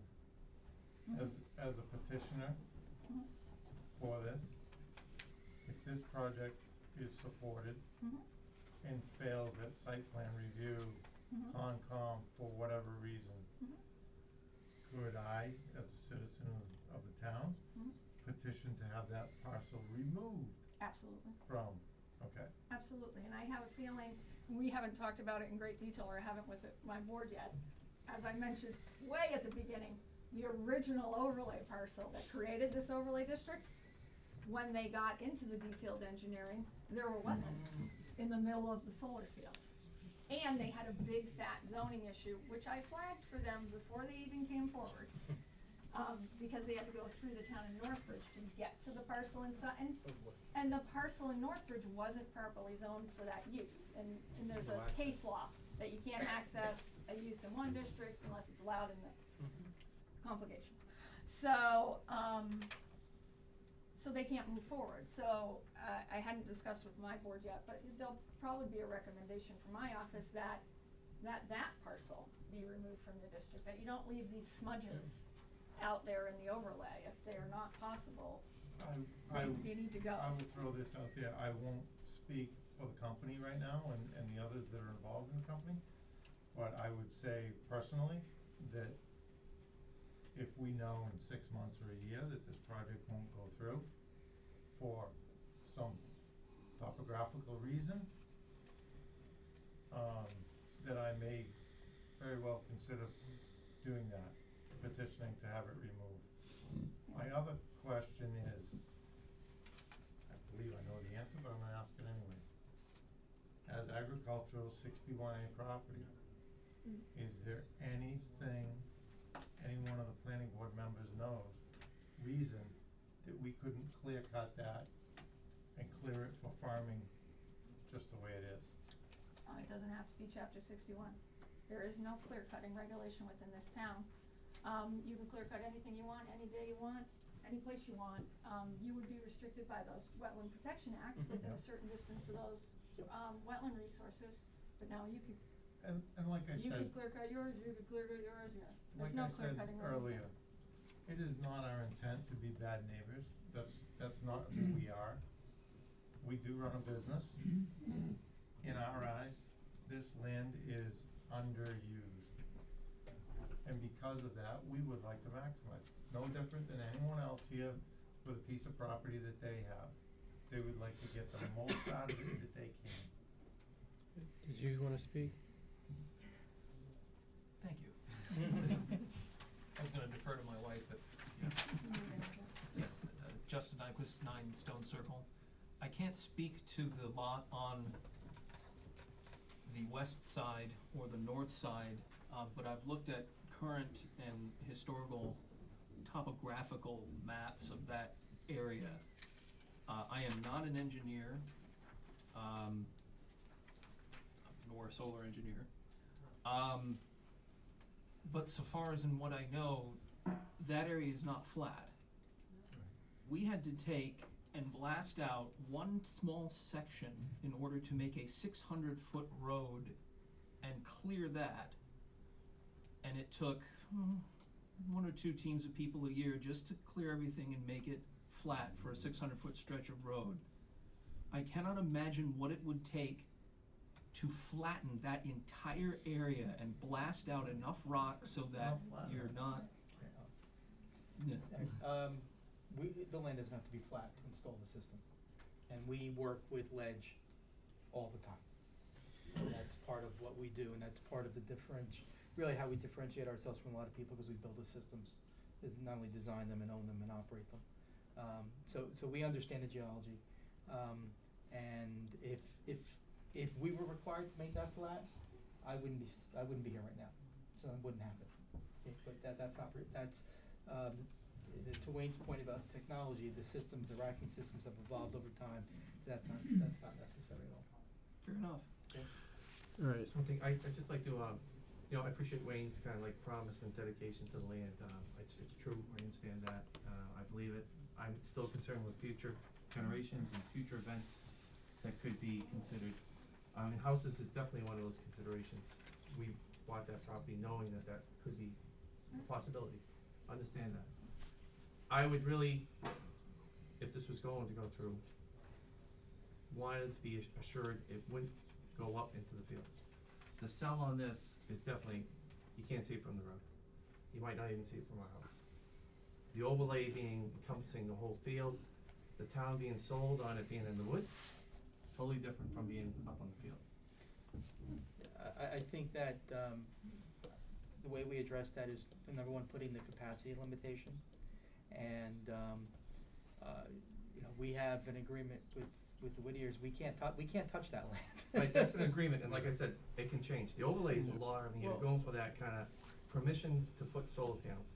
You can say it, Wayne. I can trust Wayne. I believe him. 2 generations down the line, I don't know what's happening.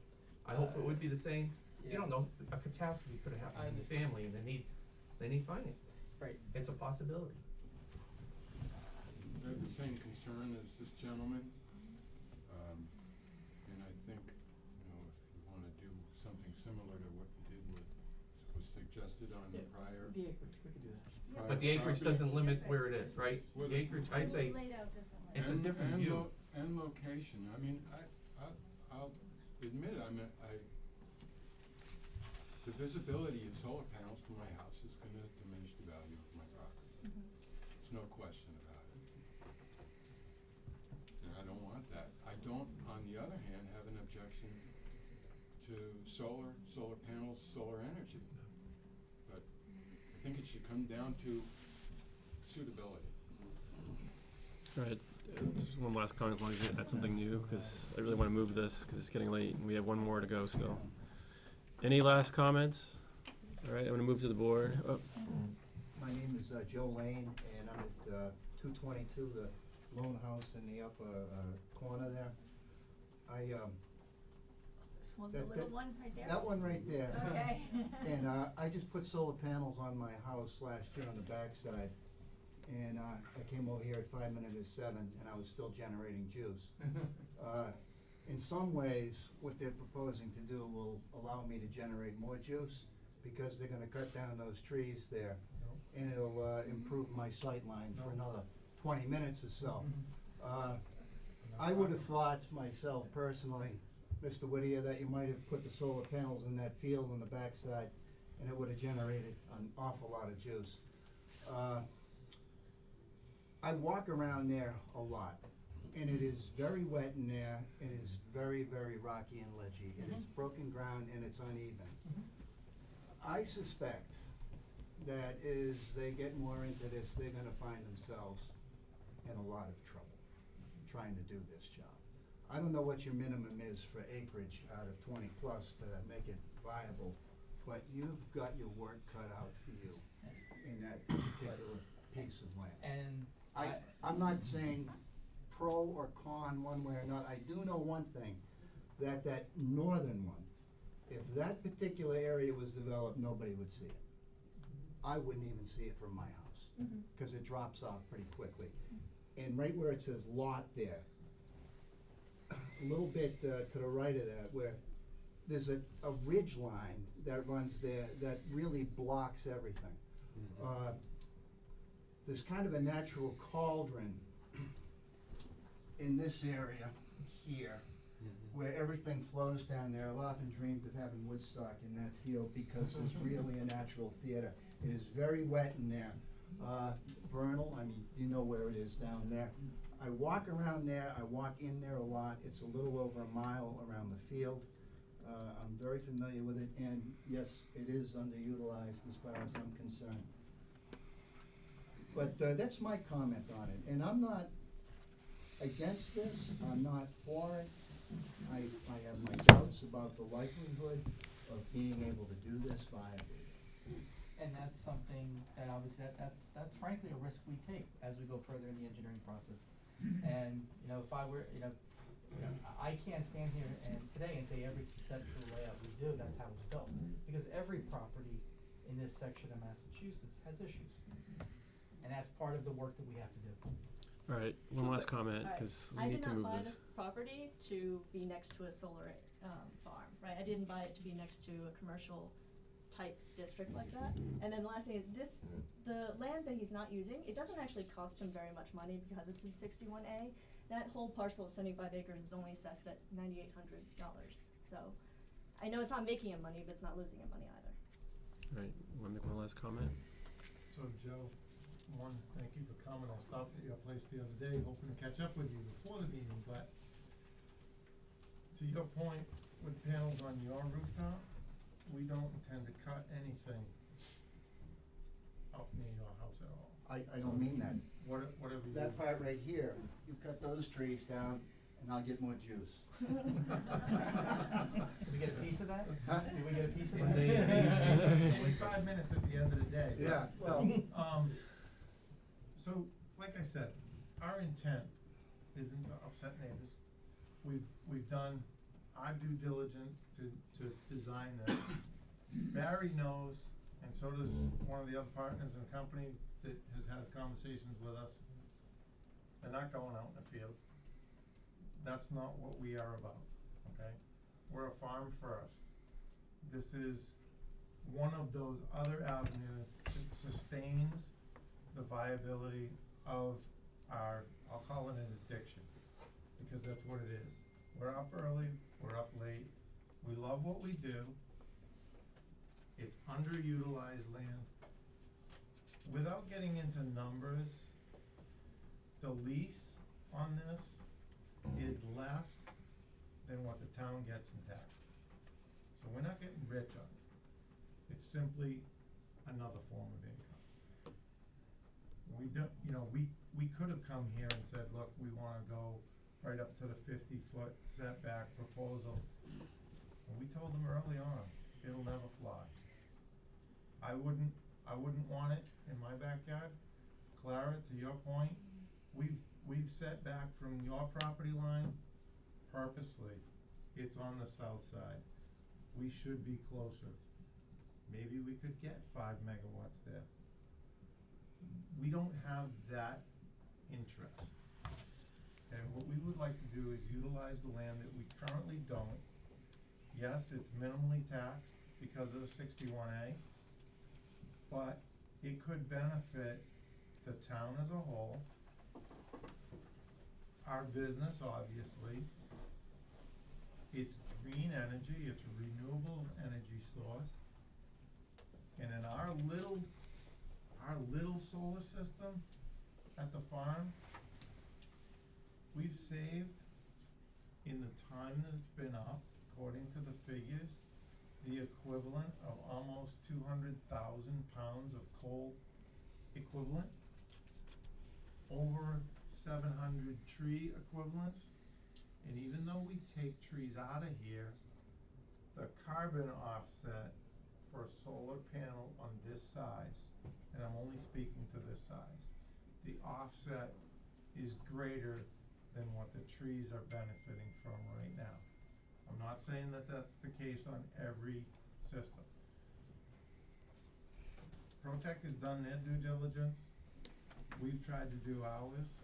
What we're asking is for the opportunity. It's one step in a very long chain. Thank you. Alright, okay, I wanna move to the planning board now. Alright, I just wanna get, you wanna start down this side? No, start on that end.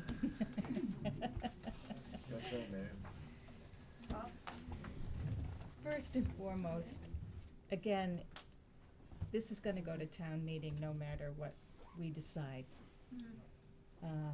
Part of it is opportunity.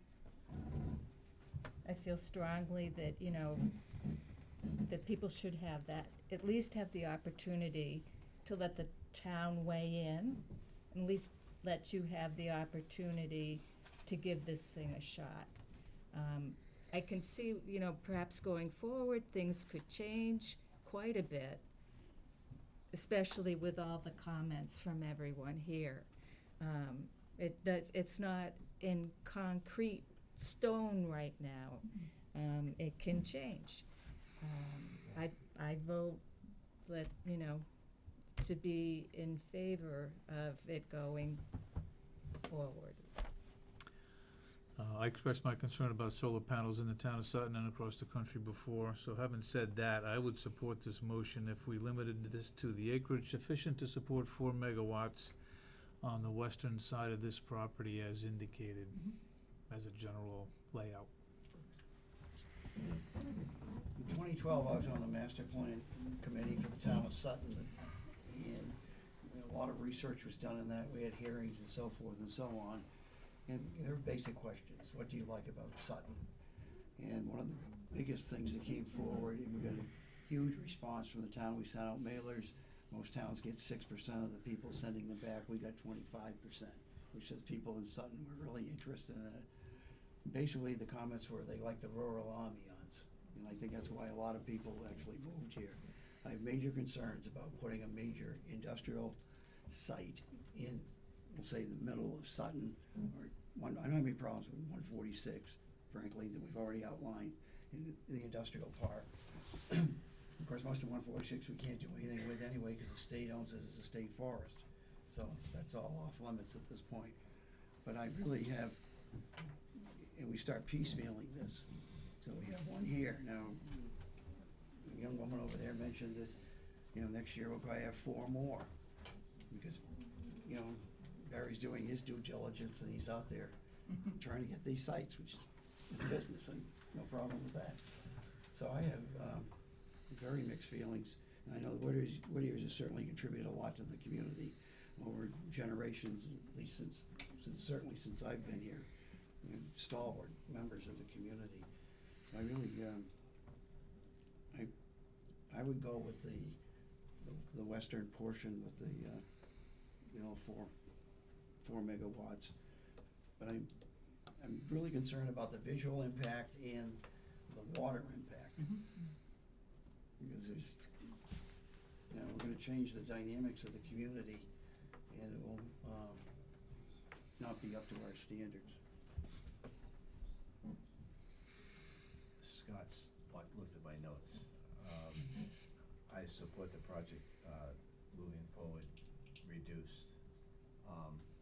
And also for everyone that's here, once again, on the planning board, we come up with these plans, because we're looking into the future and think they're good. I hear it loud and clear. We've gotta revisit this before we start getting a town full of solar panels. I don't, that's just a planning board challenge for us to revisit it again. And I'm proud to say we've revisited many things and had to change them because the horse was out of the barn and no one knew where it was, so that's on the homework list. I got that. Yeah. I already started. So just as some concern, we started this whole night, anybody who was here for the marijuana discussion can hear this dilemma. And if we do not vote at town floor, we will be able to have those processes anywhere in this town, right next to your home or everybody else's house as well. These are state mandates, like it or not. State of Massachusetts said, thou shalt allow this, thou shalt allow that. So if you don't like that, consider, what's going on in the state. That's what's influencing these discussions here tonight.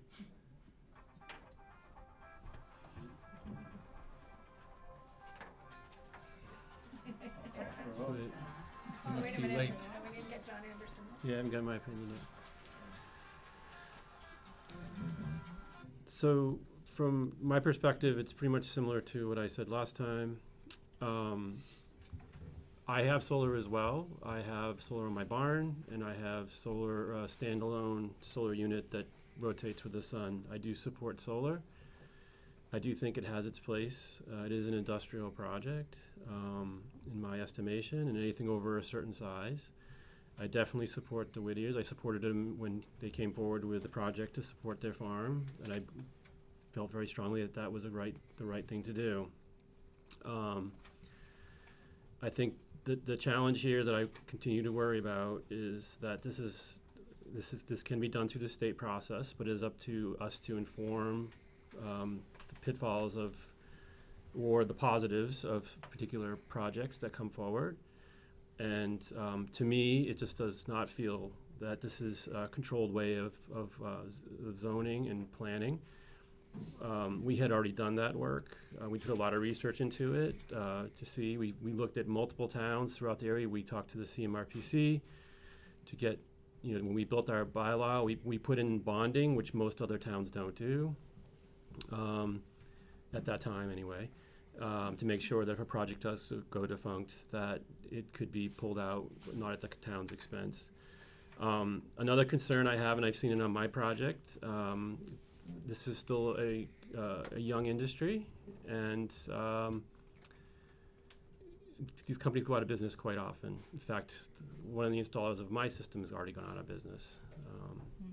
And so it's a concern that I have that now we could potentially, someone could possibly pick it up, and continue it forward. But it's just something to think about.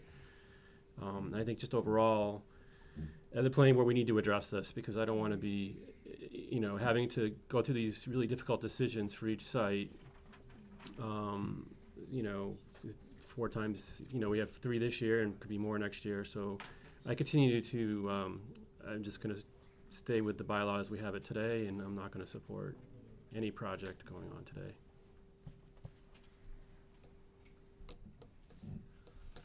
Okey dokey. right. So We have a for motion. recommendation?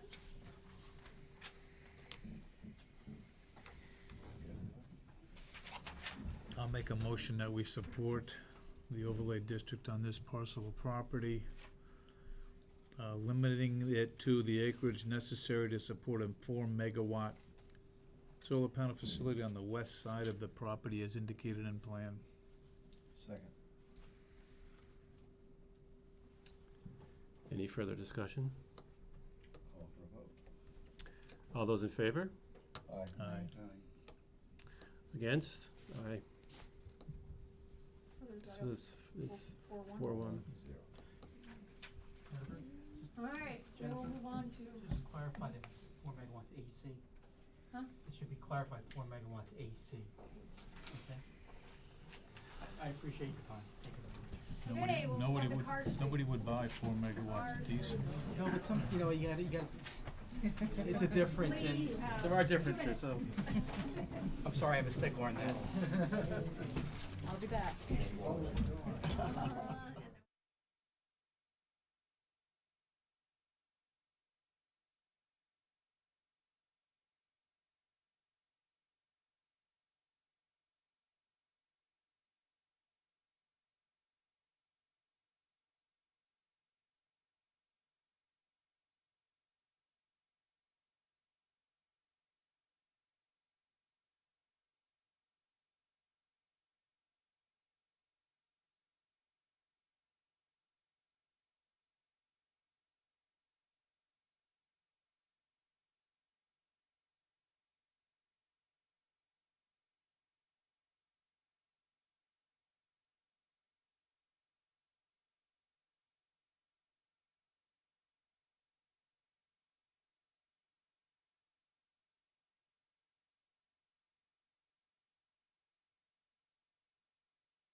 Have anybody in the hallway still? Yes? Do Coming you in. need this, do you think? I can see. Is that a public hearing? Lots of space. So we have to close that? It's usually on the monitor. Well, it's the whole I just wanna make sure that everyone can see. bylaw hearing is a public Okay. hearing, and then we'll close the whole Okay. thing at once. All right, thank you. Yeah, you can just pass those up to the board, pass me that. and then we'll pull up on the monitor. I do have the installation on the monitor as well.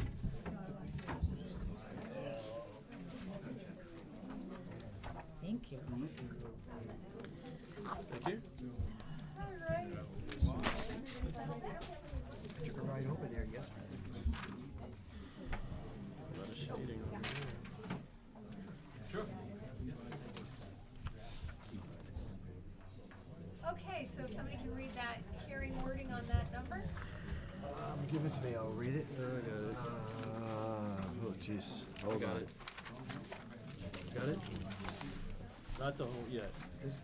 No, not the article. The public hearing notice. Okay, so. 18 point, do you have it? Yep. So this is to add 13 plus or minus acres at 16 Carr Street to the solar photovoltaic overlay district where large ground-mounted solar systems over 250 kilowatts are allowed. Good evening. One of you too. Jack Tanner, resident and petitioner for the 16 Carr Street.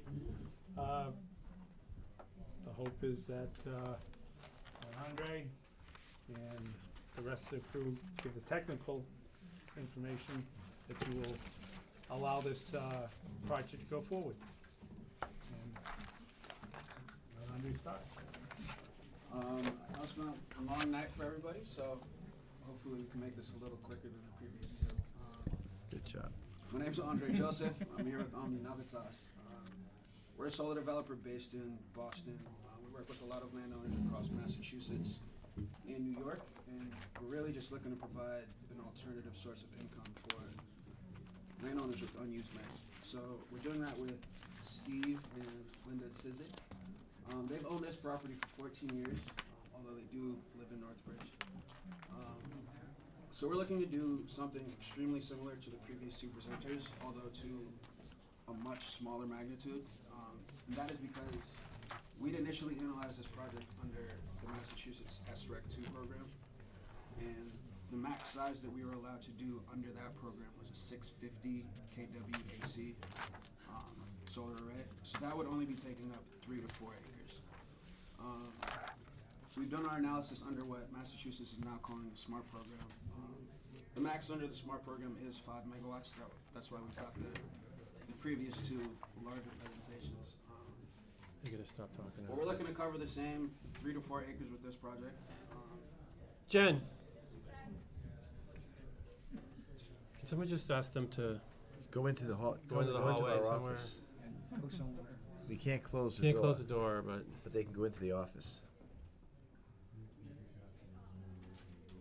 sorry. No worries. Just want to make sure everybody can hear you. So, like you mentioned earlier, the parcel is 13 acres. We're looking to use about 4 to 5 max. Discussion away from the door, so we can hear. All right. You have our attention. Okay. So Thank the parcel is about 13 acres, as it is now. We're looking to use about 4 to 5 max. Again, because we had analyzed it under the previous state's program.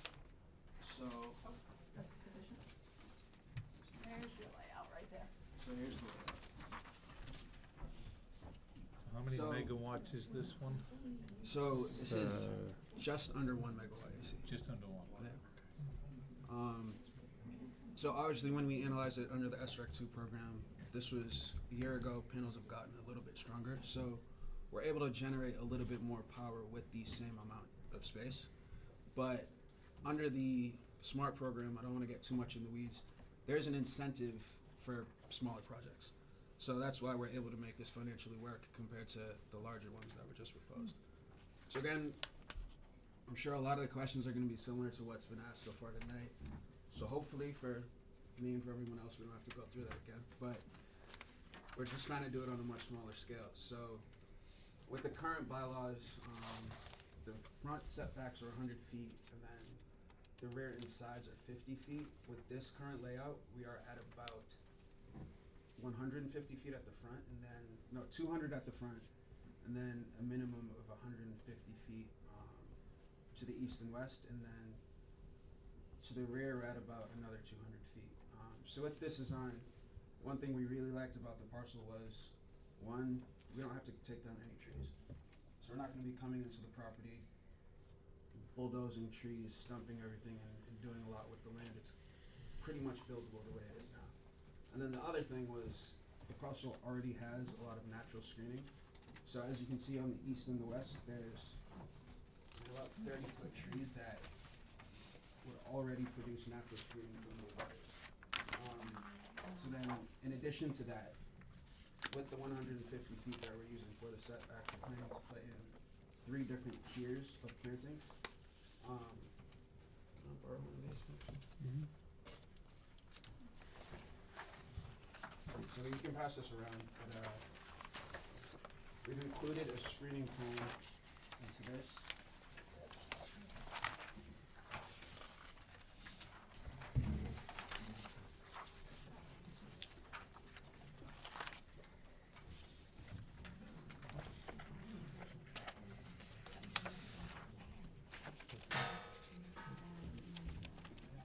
There it is.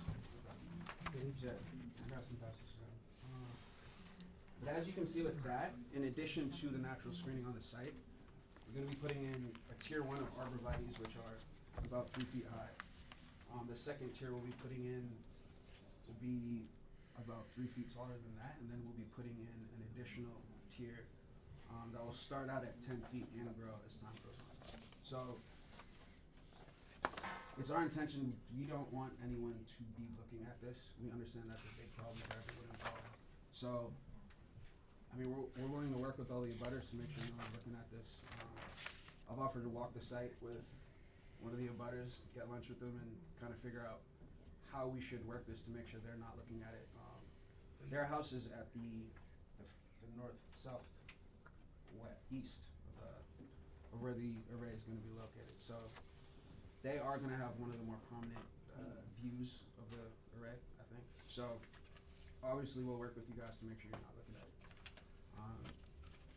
I think it's gonna be much less invasive than if homes were to be put in. I know it's a quiet system. Again, no one's gonna be looking at it, and we were really just trying to get a gauge on how the town felt about it, answer any questions that came up, and really just work with you guys to try to get this done. Can you give an idea what a lease is per acre? Leases per acre. Like, I mean, if I had 5 acres, what is a lease?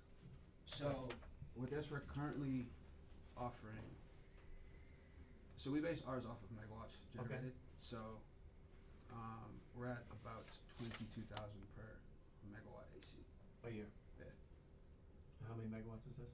So this is just under a megawatt. 22,000. I just, same thing with the other properties, there's a lot of open land, you pitched it as you do, and it's great. If I had a piece of property and this fell into this, it'd be kinda like attractive deal. On the map, there's a big section of land just to the left. Okay. Just the same concerns we had in the other property, and just, where's the stop, the attractiveness of the income. I get, this looks great, we've been by the field, there's no cutting, it's just a concern with what's next, next door. Understood that. I'm Gabrielle Geis, and I live at 14 Carr Street, which is the abutters mentioning. So right, this guy, 58, and I moved into that property because, or I bought that property, or my parents bought that property, because of the country aspect. I'm from New Hampshire, and I like to stay away from people, and the field is, even though it's not my field, it's a really big boon for me to be able to see the field and not panels of solar panels. Also, my parents, mainly because I'm at school, put in for the last 3 years back-breaking work restoring this house, which belonged to a hoarder before I got it, and I feel like the work that they did would be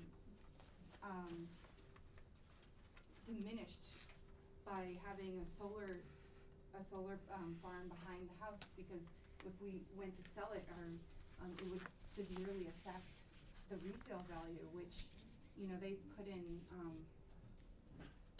just a lot of work and effort to restore the property, and it's really beautiful now. The house is almost all finished, the exterior is all done, and it's, we really spent, most of them, but really spent a lot of time and effort putting in to make the neighborhood look, to make the house and the property nice, and I feel like it's really helped the neighborhood. And then after all that work, we have to we'll get solar panels and possibly lose any benefit of. The thing about it is that our What's house. your name? I'm Joan Geis. I'm Gabby's mother. I'm sorry. And the thing about it is that our house is situated on a sort of a little knoll, so that no matter where you are in our house, we're looking down on that solar field. Even the kitchen, there's only one room in the house that does not look down on that field. And we went out a few times and looked at any I have some pictures of what it looks any like. possible way that they There's could some screen pictures in it. here that show the And view thing from our is house. that, the thing is that the only way they could possibly screen it is by 30-foot high trees because of the height of our house. And the 30-foot high trees would probably impact the amount of sunlight that would reach the solar panel. So I just don't see how that plan is going to work. I mean, we're not against having the solar farm there, it's just that we've done a lot of work on this house, and I don't wanna see the property value reduced by, the sight of solar panels from every window copy in the this. house. You can keep that for yourself. I just don't see how they're going to, screen our view when we're so far above this field. I mean, any tree that they put in, even if they said it's a 10-foot or a 20-foot tree, it's gonna be so high that it's gonna impact their solar field. And I think it would take so long to grow, by the time we finally got it, got anything out of it, it wouldn't be worth it. So, and we did put a lot of work in it. We did. This house was the town eyesore when we bought it. And it's, from what we've done, we have people stop all the time and tell us how much they appreciate what we did to clean it up, because it increases the value of the other properties around us. Mr. Geis, what's your first name? John? Any other comments? Yep. Tim here, 12 Verdon Street, so my house is this house, right here. So it abuts it goes from Verdon Street to this property.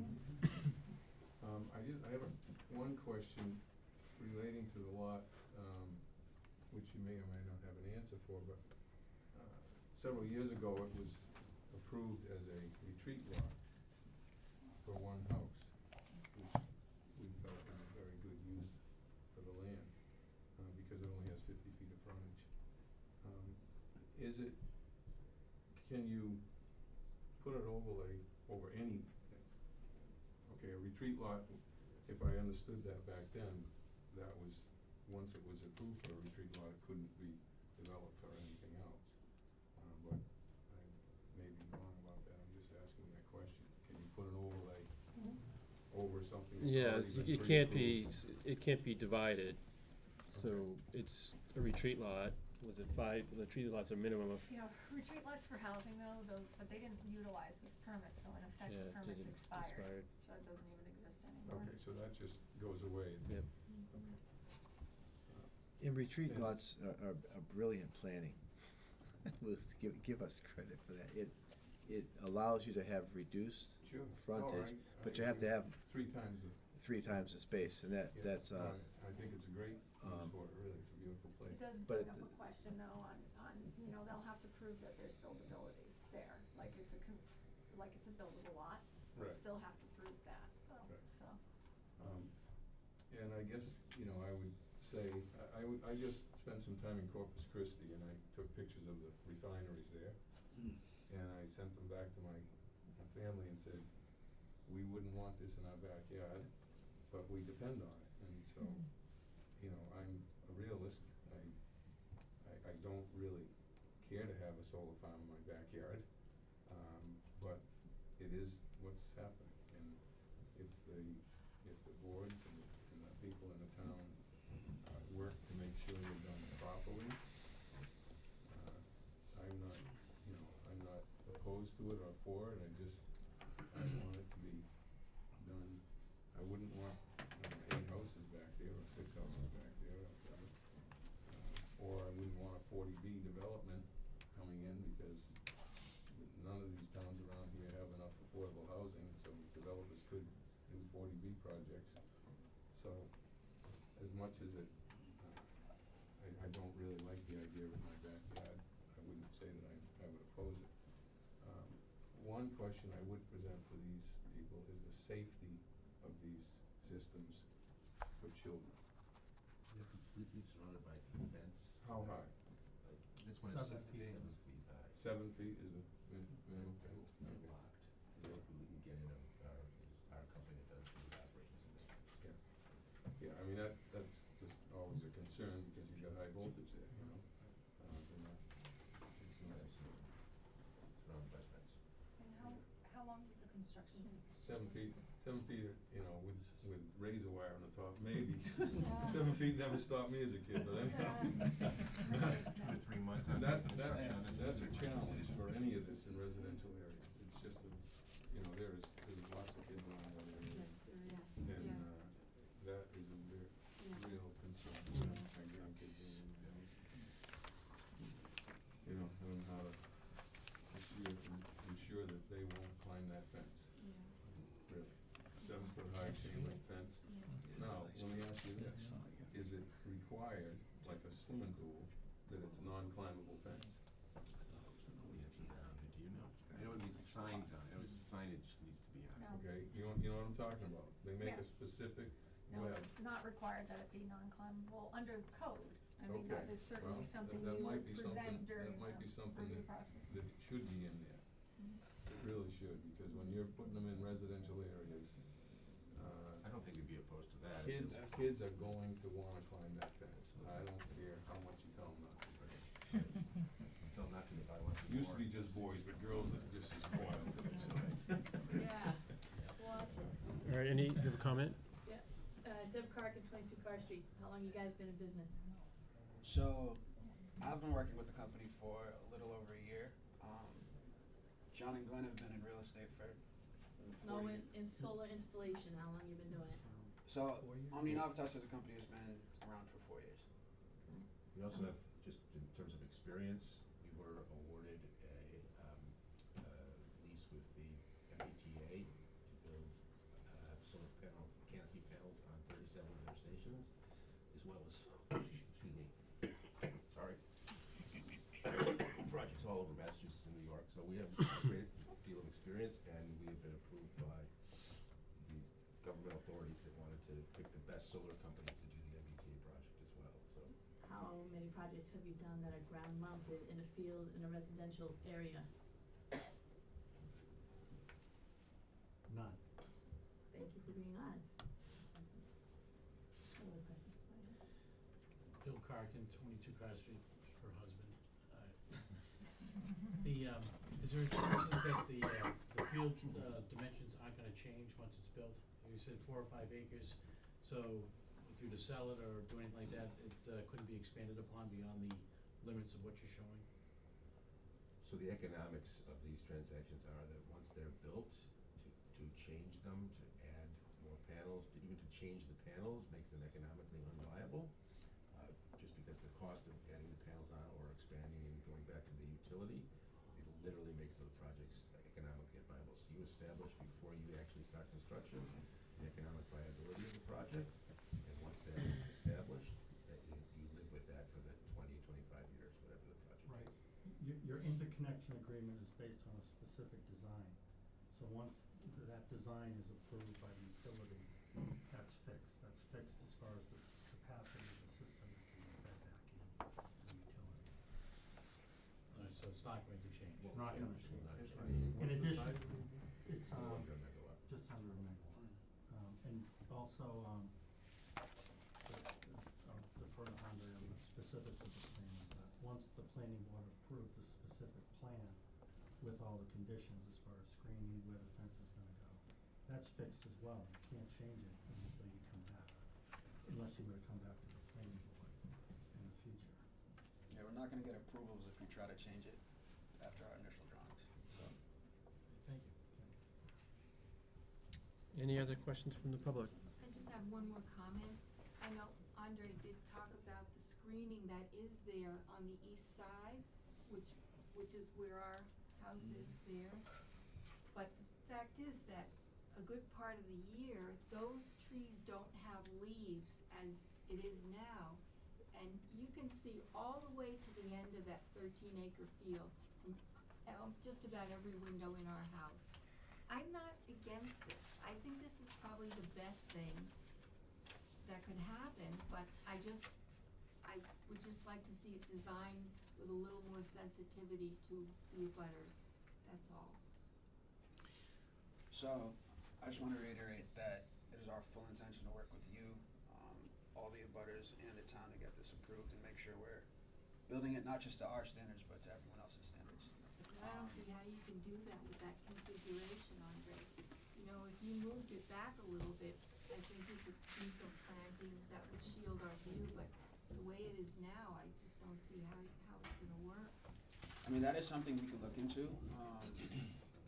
Initially, we wanted to stay away from pushing it back just Why? because we didn't wanna remove the trees. It's just a headache for everyone involved in that. No, add to them, not remove. So, You need a certain amount of panels. yeah, So if we were to push the array back, we would be encroaching onto the trees. You have to clear those trees. So in we're order to- He's talking about right here, you have Right. to cut back into here. Yeah, I know that, I know, but can you move it over? So it just becomes tough with that because of shading from the trees both to the east and to the west. So where we have it located now, it's kind of perfectly situated so that it's not screened. Perfectly for you, Andre. For us. But yes, we do have some flexibility to the parcel. I just think any screening that would help us would be bad for you. There you go. You know, unless you. Well, that's something that I think I would Yeah. come out and look at, and have some trees right up against the Okay, property. one conversation, please. I'm sorry. No, you can continue, but there's other people. It's getting hard to hear. Go ahead, finish. Just, I think, a sidewalk and, you know, coming up with a screening plan that addresses your needs, and incorporate that into the plan that ultimately is submitted.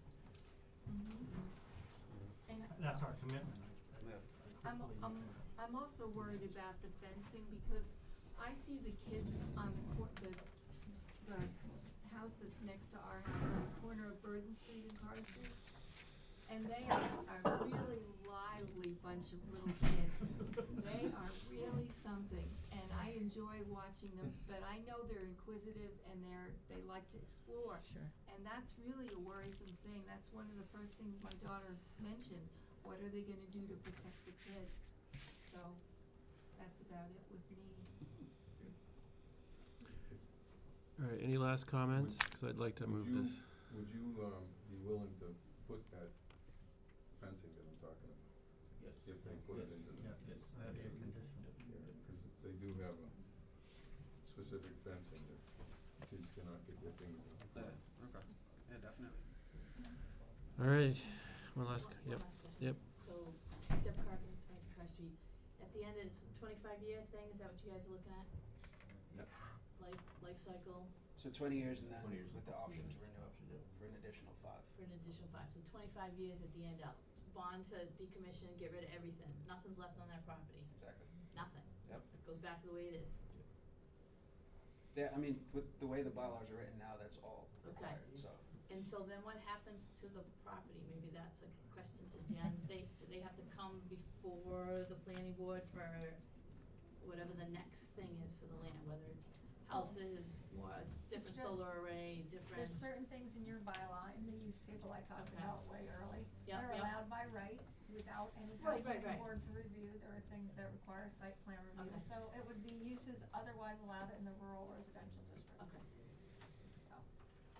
So, One last question. I think I heard you say that at town meeting, and you're here just to either recommend or not. Right. At town meeting, it requires 2/3 of two-thirds the vote voters. of The voters. present and voting. So again, if 200 people show up, but only 100 people vote on the question, it's 2/3 of the 100 people that raise their hands, Right. okay? So if it gets that close, they'll do a hand vote, Right. or you stand up if you vote for, or stand up against. So if not everybody stands up, then it's whatever that percentage is. Yep.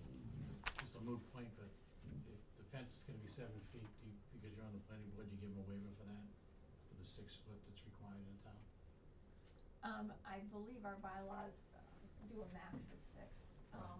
So, if there's a waiver provision, the board could waive that. If not, it's 6 feet. So, they're showing 7. What is required under the We have a state max law? of 6. Zoning law says Cause I've 6. seen them with 4-foot fences. Mm-hmm. Really? Yeah, the one in Uxbridge does not have a 7-foot high fence. Ours is a max of 6. When you said 7 feet, I was very surprised. I've seen. I think code, It's not really. I think code is supposed to be 6, but. Those are all details we'll have to hammer out during the, so, I'd really like to move the question. I'd like to, So, yep, This is my last, okay, I want to ask all you planning board people, you're planning board or zoning? Planning. Okay, tell me how you would answer this.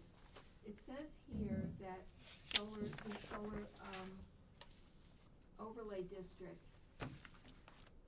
this facility, you're here to decide whether this facility can be developed without adverse impact on otherwise permitted uses. Tell me what you think that means. I just wanna know. What does that mean? What do you think it means? What we usually consider would be some safety issues. It's not all about visual. Things No, always no, change I'm not visually. saying that, but it says, without adverse impact on otherwise permitted uses. In other words, a permitted use is a residential use, where it's a residential area. That's a permitted use. How would you define something that doesn't have an impact on that zoning? I can answer the question. Yep. I live at 298 Boston Road on 6.5 acres Mhm. that abuts a field that I have access to in hay, but I don't own. So right now it's a hay field. Mhm. If it's been sold previously for an over 65 residential development, it's an approved use, so it's okay. If someone wanted to put a solar farm there and if that proposal was here tonight, I'd have to say, unless I wanted to buy it, so I could keep looking at it like it is, it's an approved use, and I have to let it move forward as a planning board member. So in other words, your threshold is for an adverse impact if it's legal, you're saying? No, if it's a approved, legal use, then. approved use, it shouldn't be a dump, shouldn't be the landfill. There's things that wouldn't fly there, but there's things that are Well, allowed there, so I have to be a good neighbor. okay, so you're saying a dump, That's me. something like would lower your, well, what do you mean by, what does this language mean, adverse impact? Well, this, right now, someone could put a house in there. So That's, yeah, somebody could put a Yeah. house in there, right? yep, and a solar farm's also an allowed use. Okay, but you're saying, so your definition This of is me- adverse me. impact is legal. But it has to be something that's allowed on that property with the current, Okay. current zoning. Okay, Right. so that's strictly the meaning of adverse Right, impact. that's me, Is that and other it? people can So answer I that. think to go on, in the site plan review of this project, we would consider things like the visual, Mhm, the safety, the screening, mhm. noise, safe and adequate access to the site for maintenance vehicles and things like that. Okay. Those are things we So consider. that's what adverse Lighting. impact means to you? Lighting, is there lighting on site that's gonna shine in your, So you you know, would consider all that to be part Mhm. of the, yes. okay. Okay. Anybody else? All right, so let's go down the line on the planning board. I think my comments remain the same. Yeah. Yep, same. Right, yep. So you're talking about, when you say, you're, no, that's true, cause I gotta write the minutes. Because this one is roughly a megawatt, you would be okay if the acreage is limited to what is able to support 1 megawatt, Correct. no more than that. And having heard some of these comments, I think if in fact we get to a site plan review process, the considerations that we've heard tonight, you know, you're certainly, you're more than invited, you're notified about that hearing as an abutter for your input and our consideration in molding this into a slightly different, if possible, arrangement to have as least impact on neighbors and the neighborhood as possible. That's one of the things we do. We don't do that here tonight, Mhm. but that is what we can do in the future. Thank you. If we, you know, assuming it gets that far. So everybody commented? All right, and mine's the same. I do not support it. It's an industrial project going into a residential neighborhood for all the same reasons I stated before. And I don't wanna do zoning this way. So with that, anybody wanna make a motion? I'll make a motion that we approve this, Recommend at town meeting. recommend at town meeting that this be approved with the same stipulation that ties it in, not the acreage, ties it into the, what's the word, megawatt? Limited to the acreage necessary to support no more than 1 megawatt. Correct. AC. Thank you. Do I have a second? Second. Any further discussion? All those in favor? Aye. Aye. Those opposed? Aye. It's a 4-1-0. Mhm. Okay. I think you have one or two more articles, and one of them is. Thank you. One of them is relative to the use table on these. Again, when you open the use table, you see solar, and you see a prohibition for solar over 250 kW in the residential district. So if you just look at the use table, you don't understand that there's an overlay district where you can do larger than 250 in certain parcels that are voted into the overlay district. So that article, and I don't know the number, because I don't have it in front of me, 20. because I gave it to somebody. Number 20. Has the little footnote, that has the footnote that says, that basically tells you, this use is also allowed in the solar photovoltaic overlay district. So you get a heads up by that footnote that even though you see a prohibition line in R1, R2, and V, that if there's a parcel in one of those districts that is in the SPOD, that you can also do large ground mounted there. Can I just thank them? Yes. Sure. I do this in my town, and I have meetings every single day this week, and I really appreciate what you're doing, I really do. Thank you. Thank you. Thanks for doing it in your town. No, she lived in Sutton. No, her daughter. No, her daughter owns the house. Oh, that's right. Okay, All right. so do you understand what we're doing on Yep. 20? Anybody have any questions about it? Nick was worried about I this make a one. motion that we support the recommended change to Article 20. RL, second? I'll second that, but did this exist before? What? These overlay districts? Why Just, did we just go through this? What? If this didn't exist before? No, large ground mounted solar existed in the exact same form you see it, but it didn't have that footnote on it. So this is adding the one and adding the footnote. No. should we add a column, like We a should have- column saying like solar overlay permitted? Because that's an overlay district. Overlay districts do not show up in your use table. That's all you have to do with this While one. we're on the topic of overlay districts, Confusion for people. what's the ability to modify this going forward? Yeah. I have, in my brief discussions, not found an ability to do that. But Now that it's in? no, you could propose an article to. Take it out. You could propose an article to That take was them my all question. out. Okay. But there's nothing to say that somebody can't do against your proposal. Like, Yeah. Okay, understood. overlay districts are a tool. You can't say no more overlay districts Alright. that I Yeah. know of. I make a motion that we support and recommend Article 20 as written. Second. All right, any more discussion?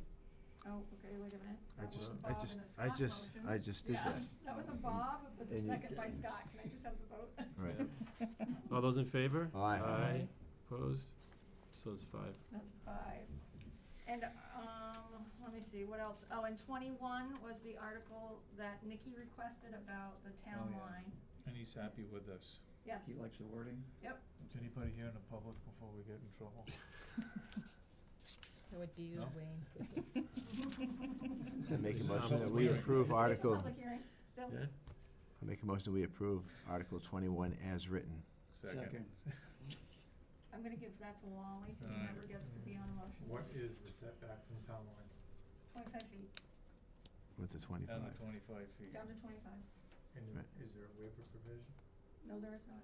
Is there There's a a what? variance, you can go for a variance, because it's a dimensional requirement.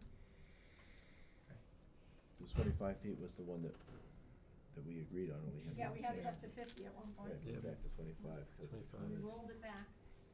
All right, any further discussion? All those in favor? Aye. Aye. All those opposed? 5-0. Okay, I just wanna flip and make sure we got everything, right? We got everything? Is it really, almost close? Okay. Can I, do a Make a motion to close Motion public to hearing. adjourn. Oh, motion to close public Oh, hearing. motion to close public hearing. All right, got it over here. Who is second? Second. Wally Chris, and second. Scott. Oh. Give it to the other side. Wally and Scott, and that's a 5 to close the public hearing and a motion to adjourn. Okay, all those in favor? And Okay, motion to adjourn? I. Motion to adjourn. Motion to adjourn?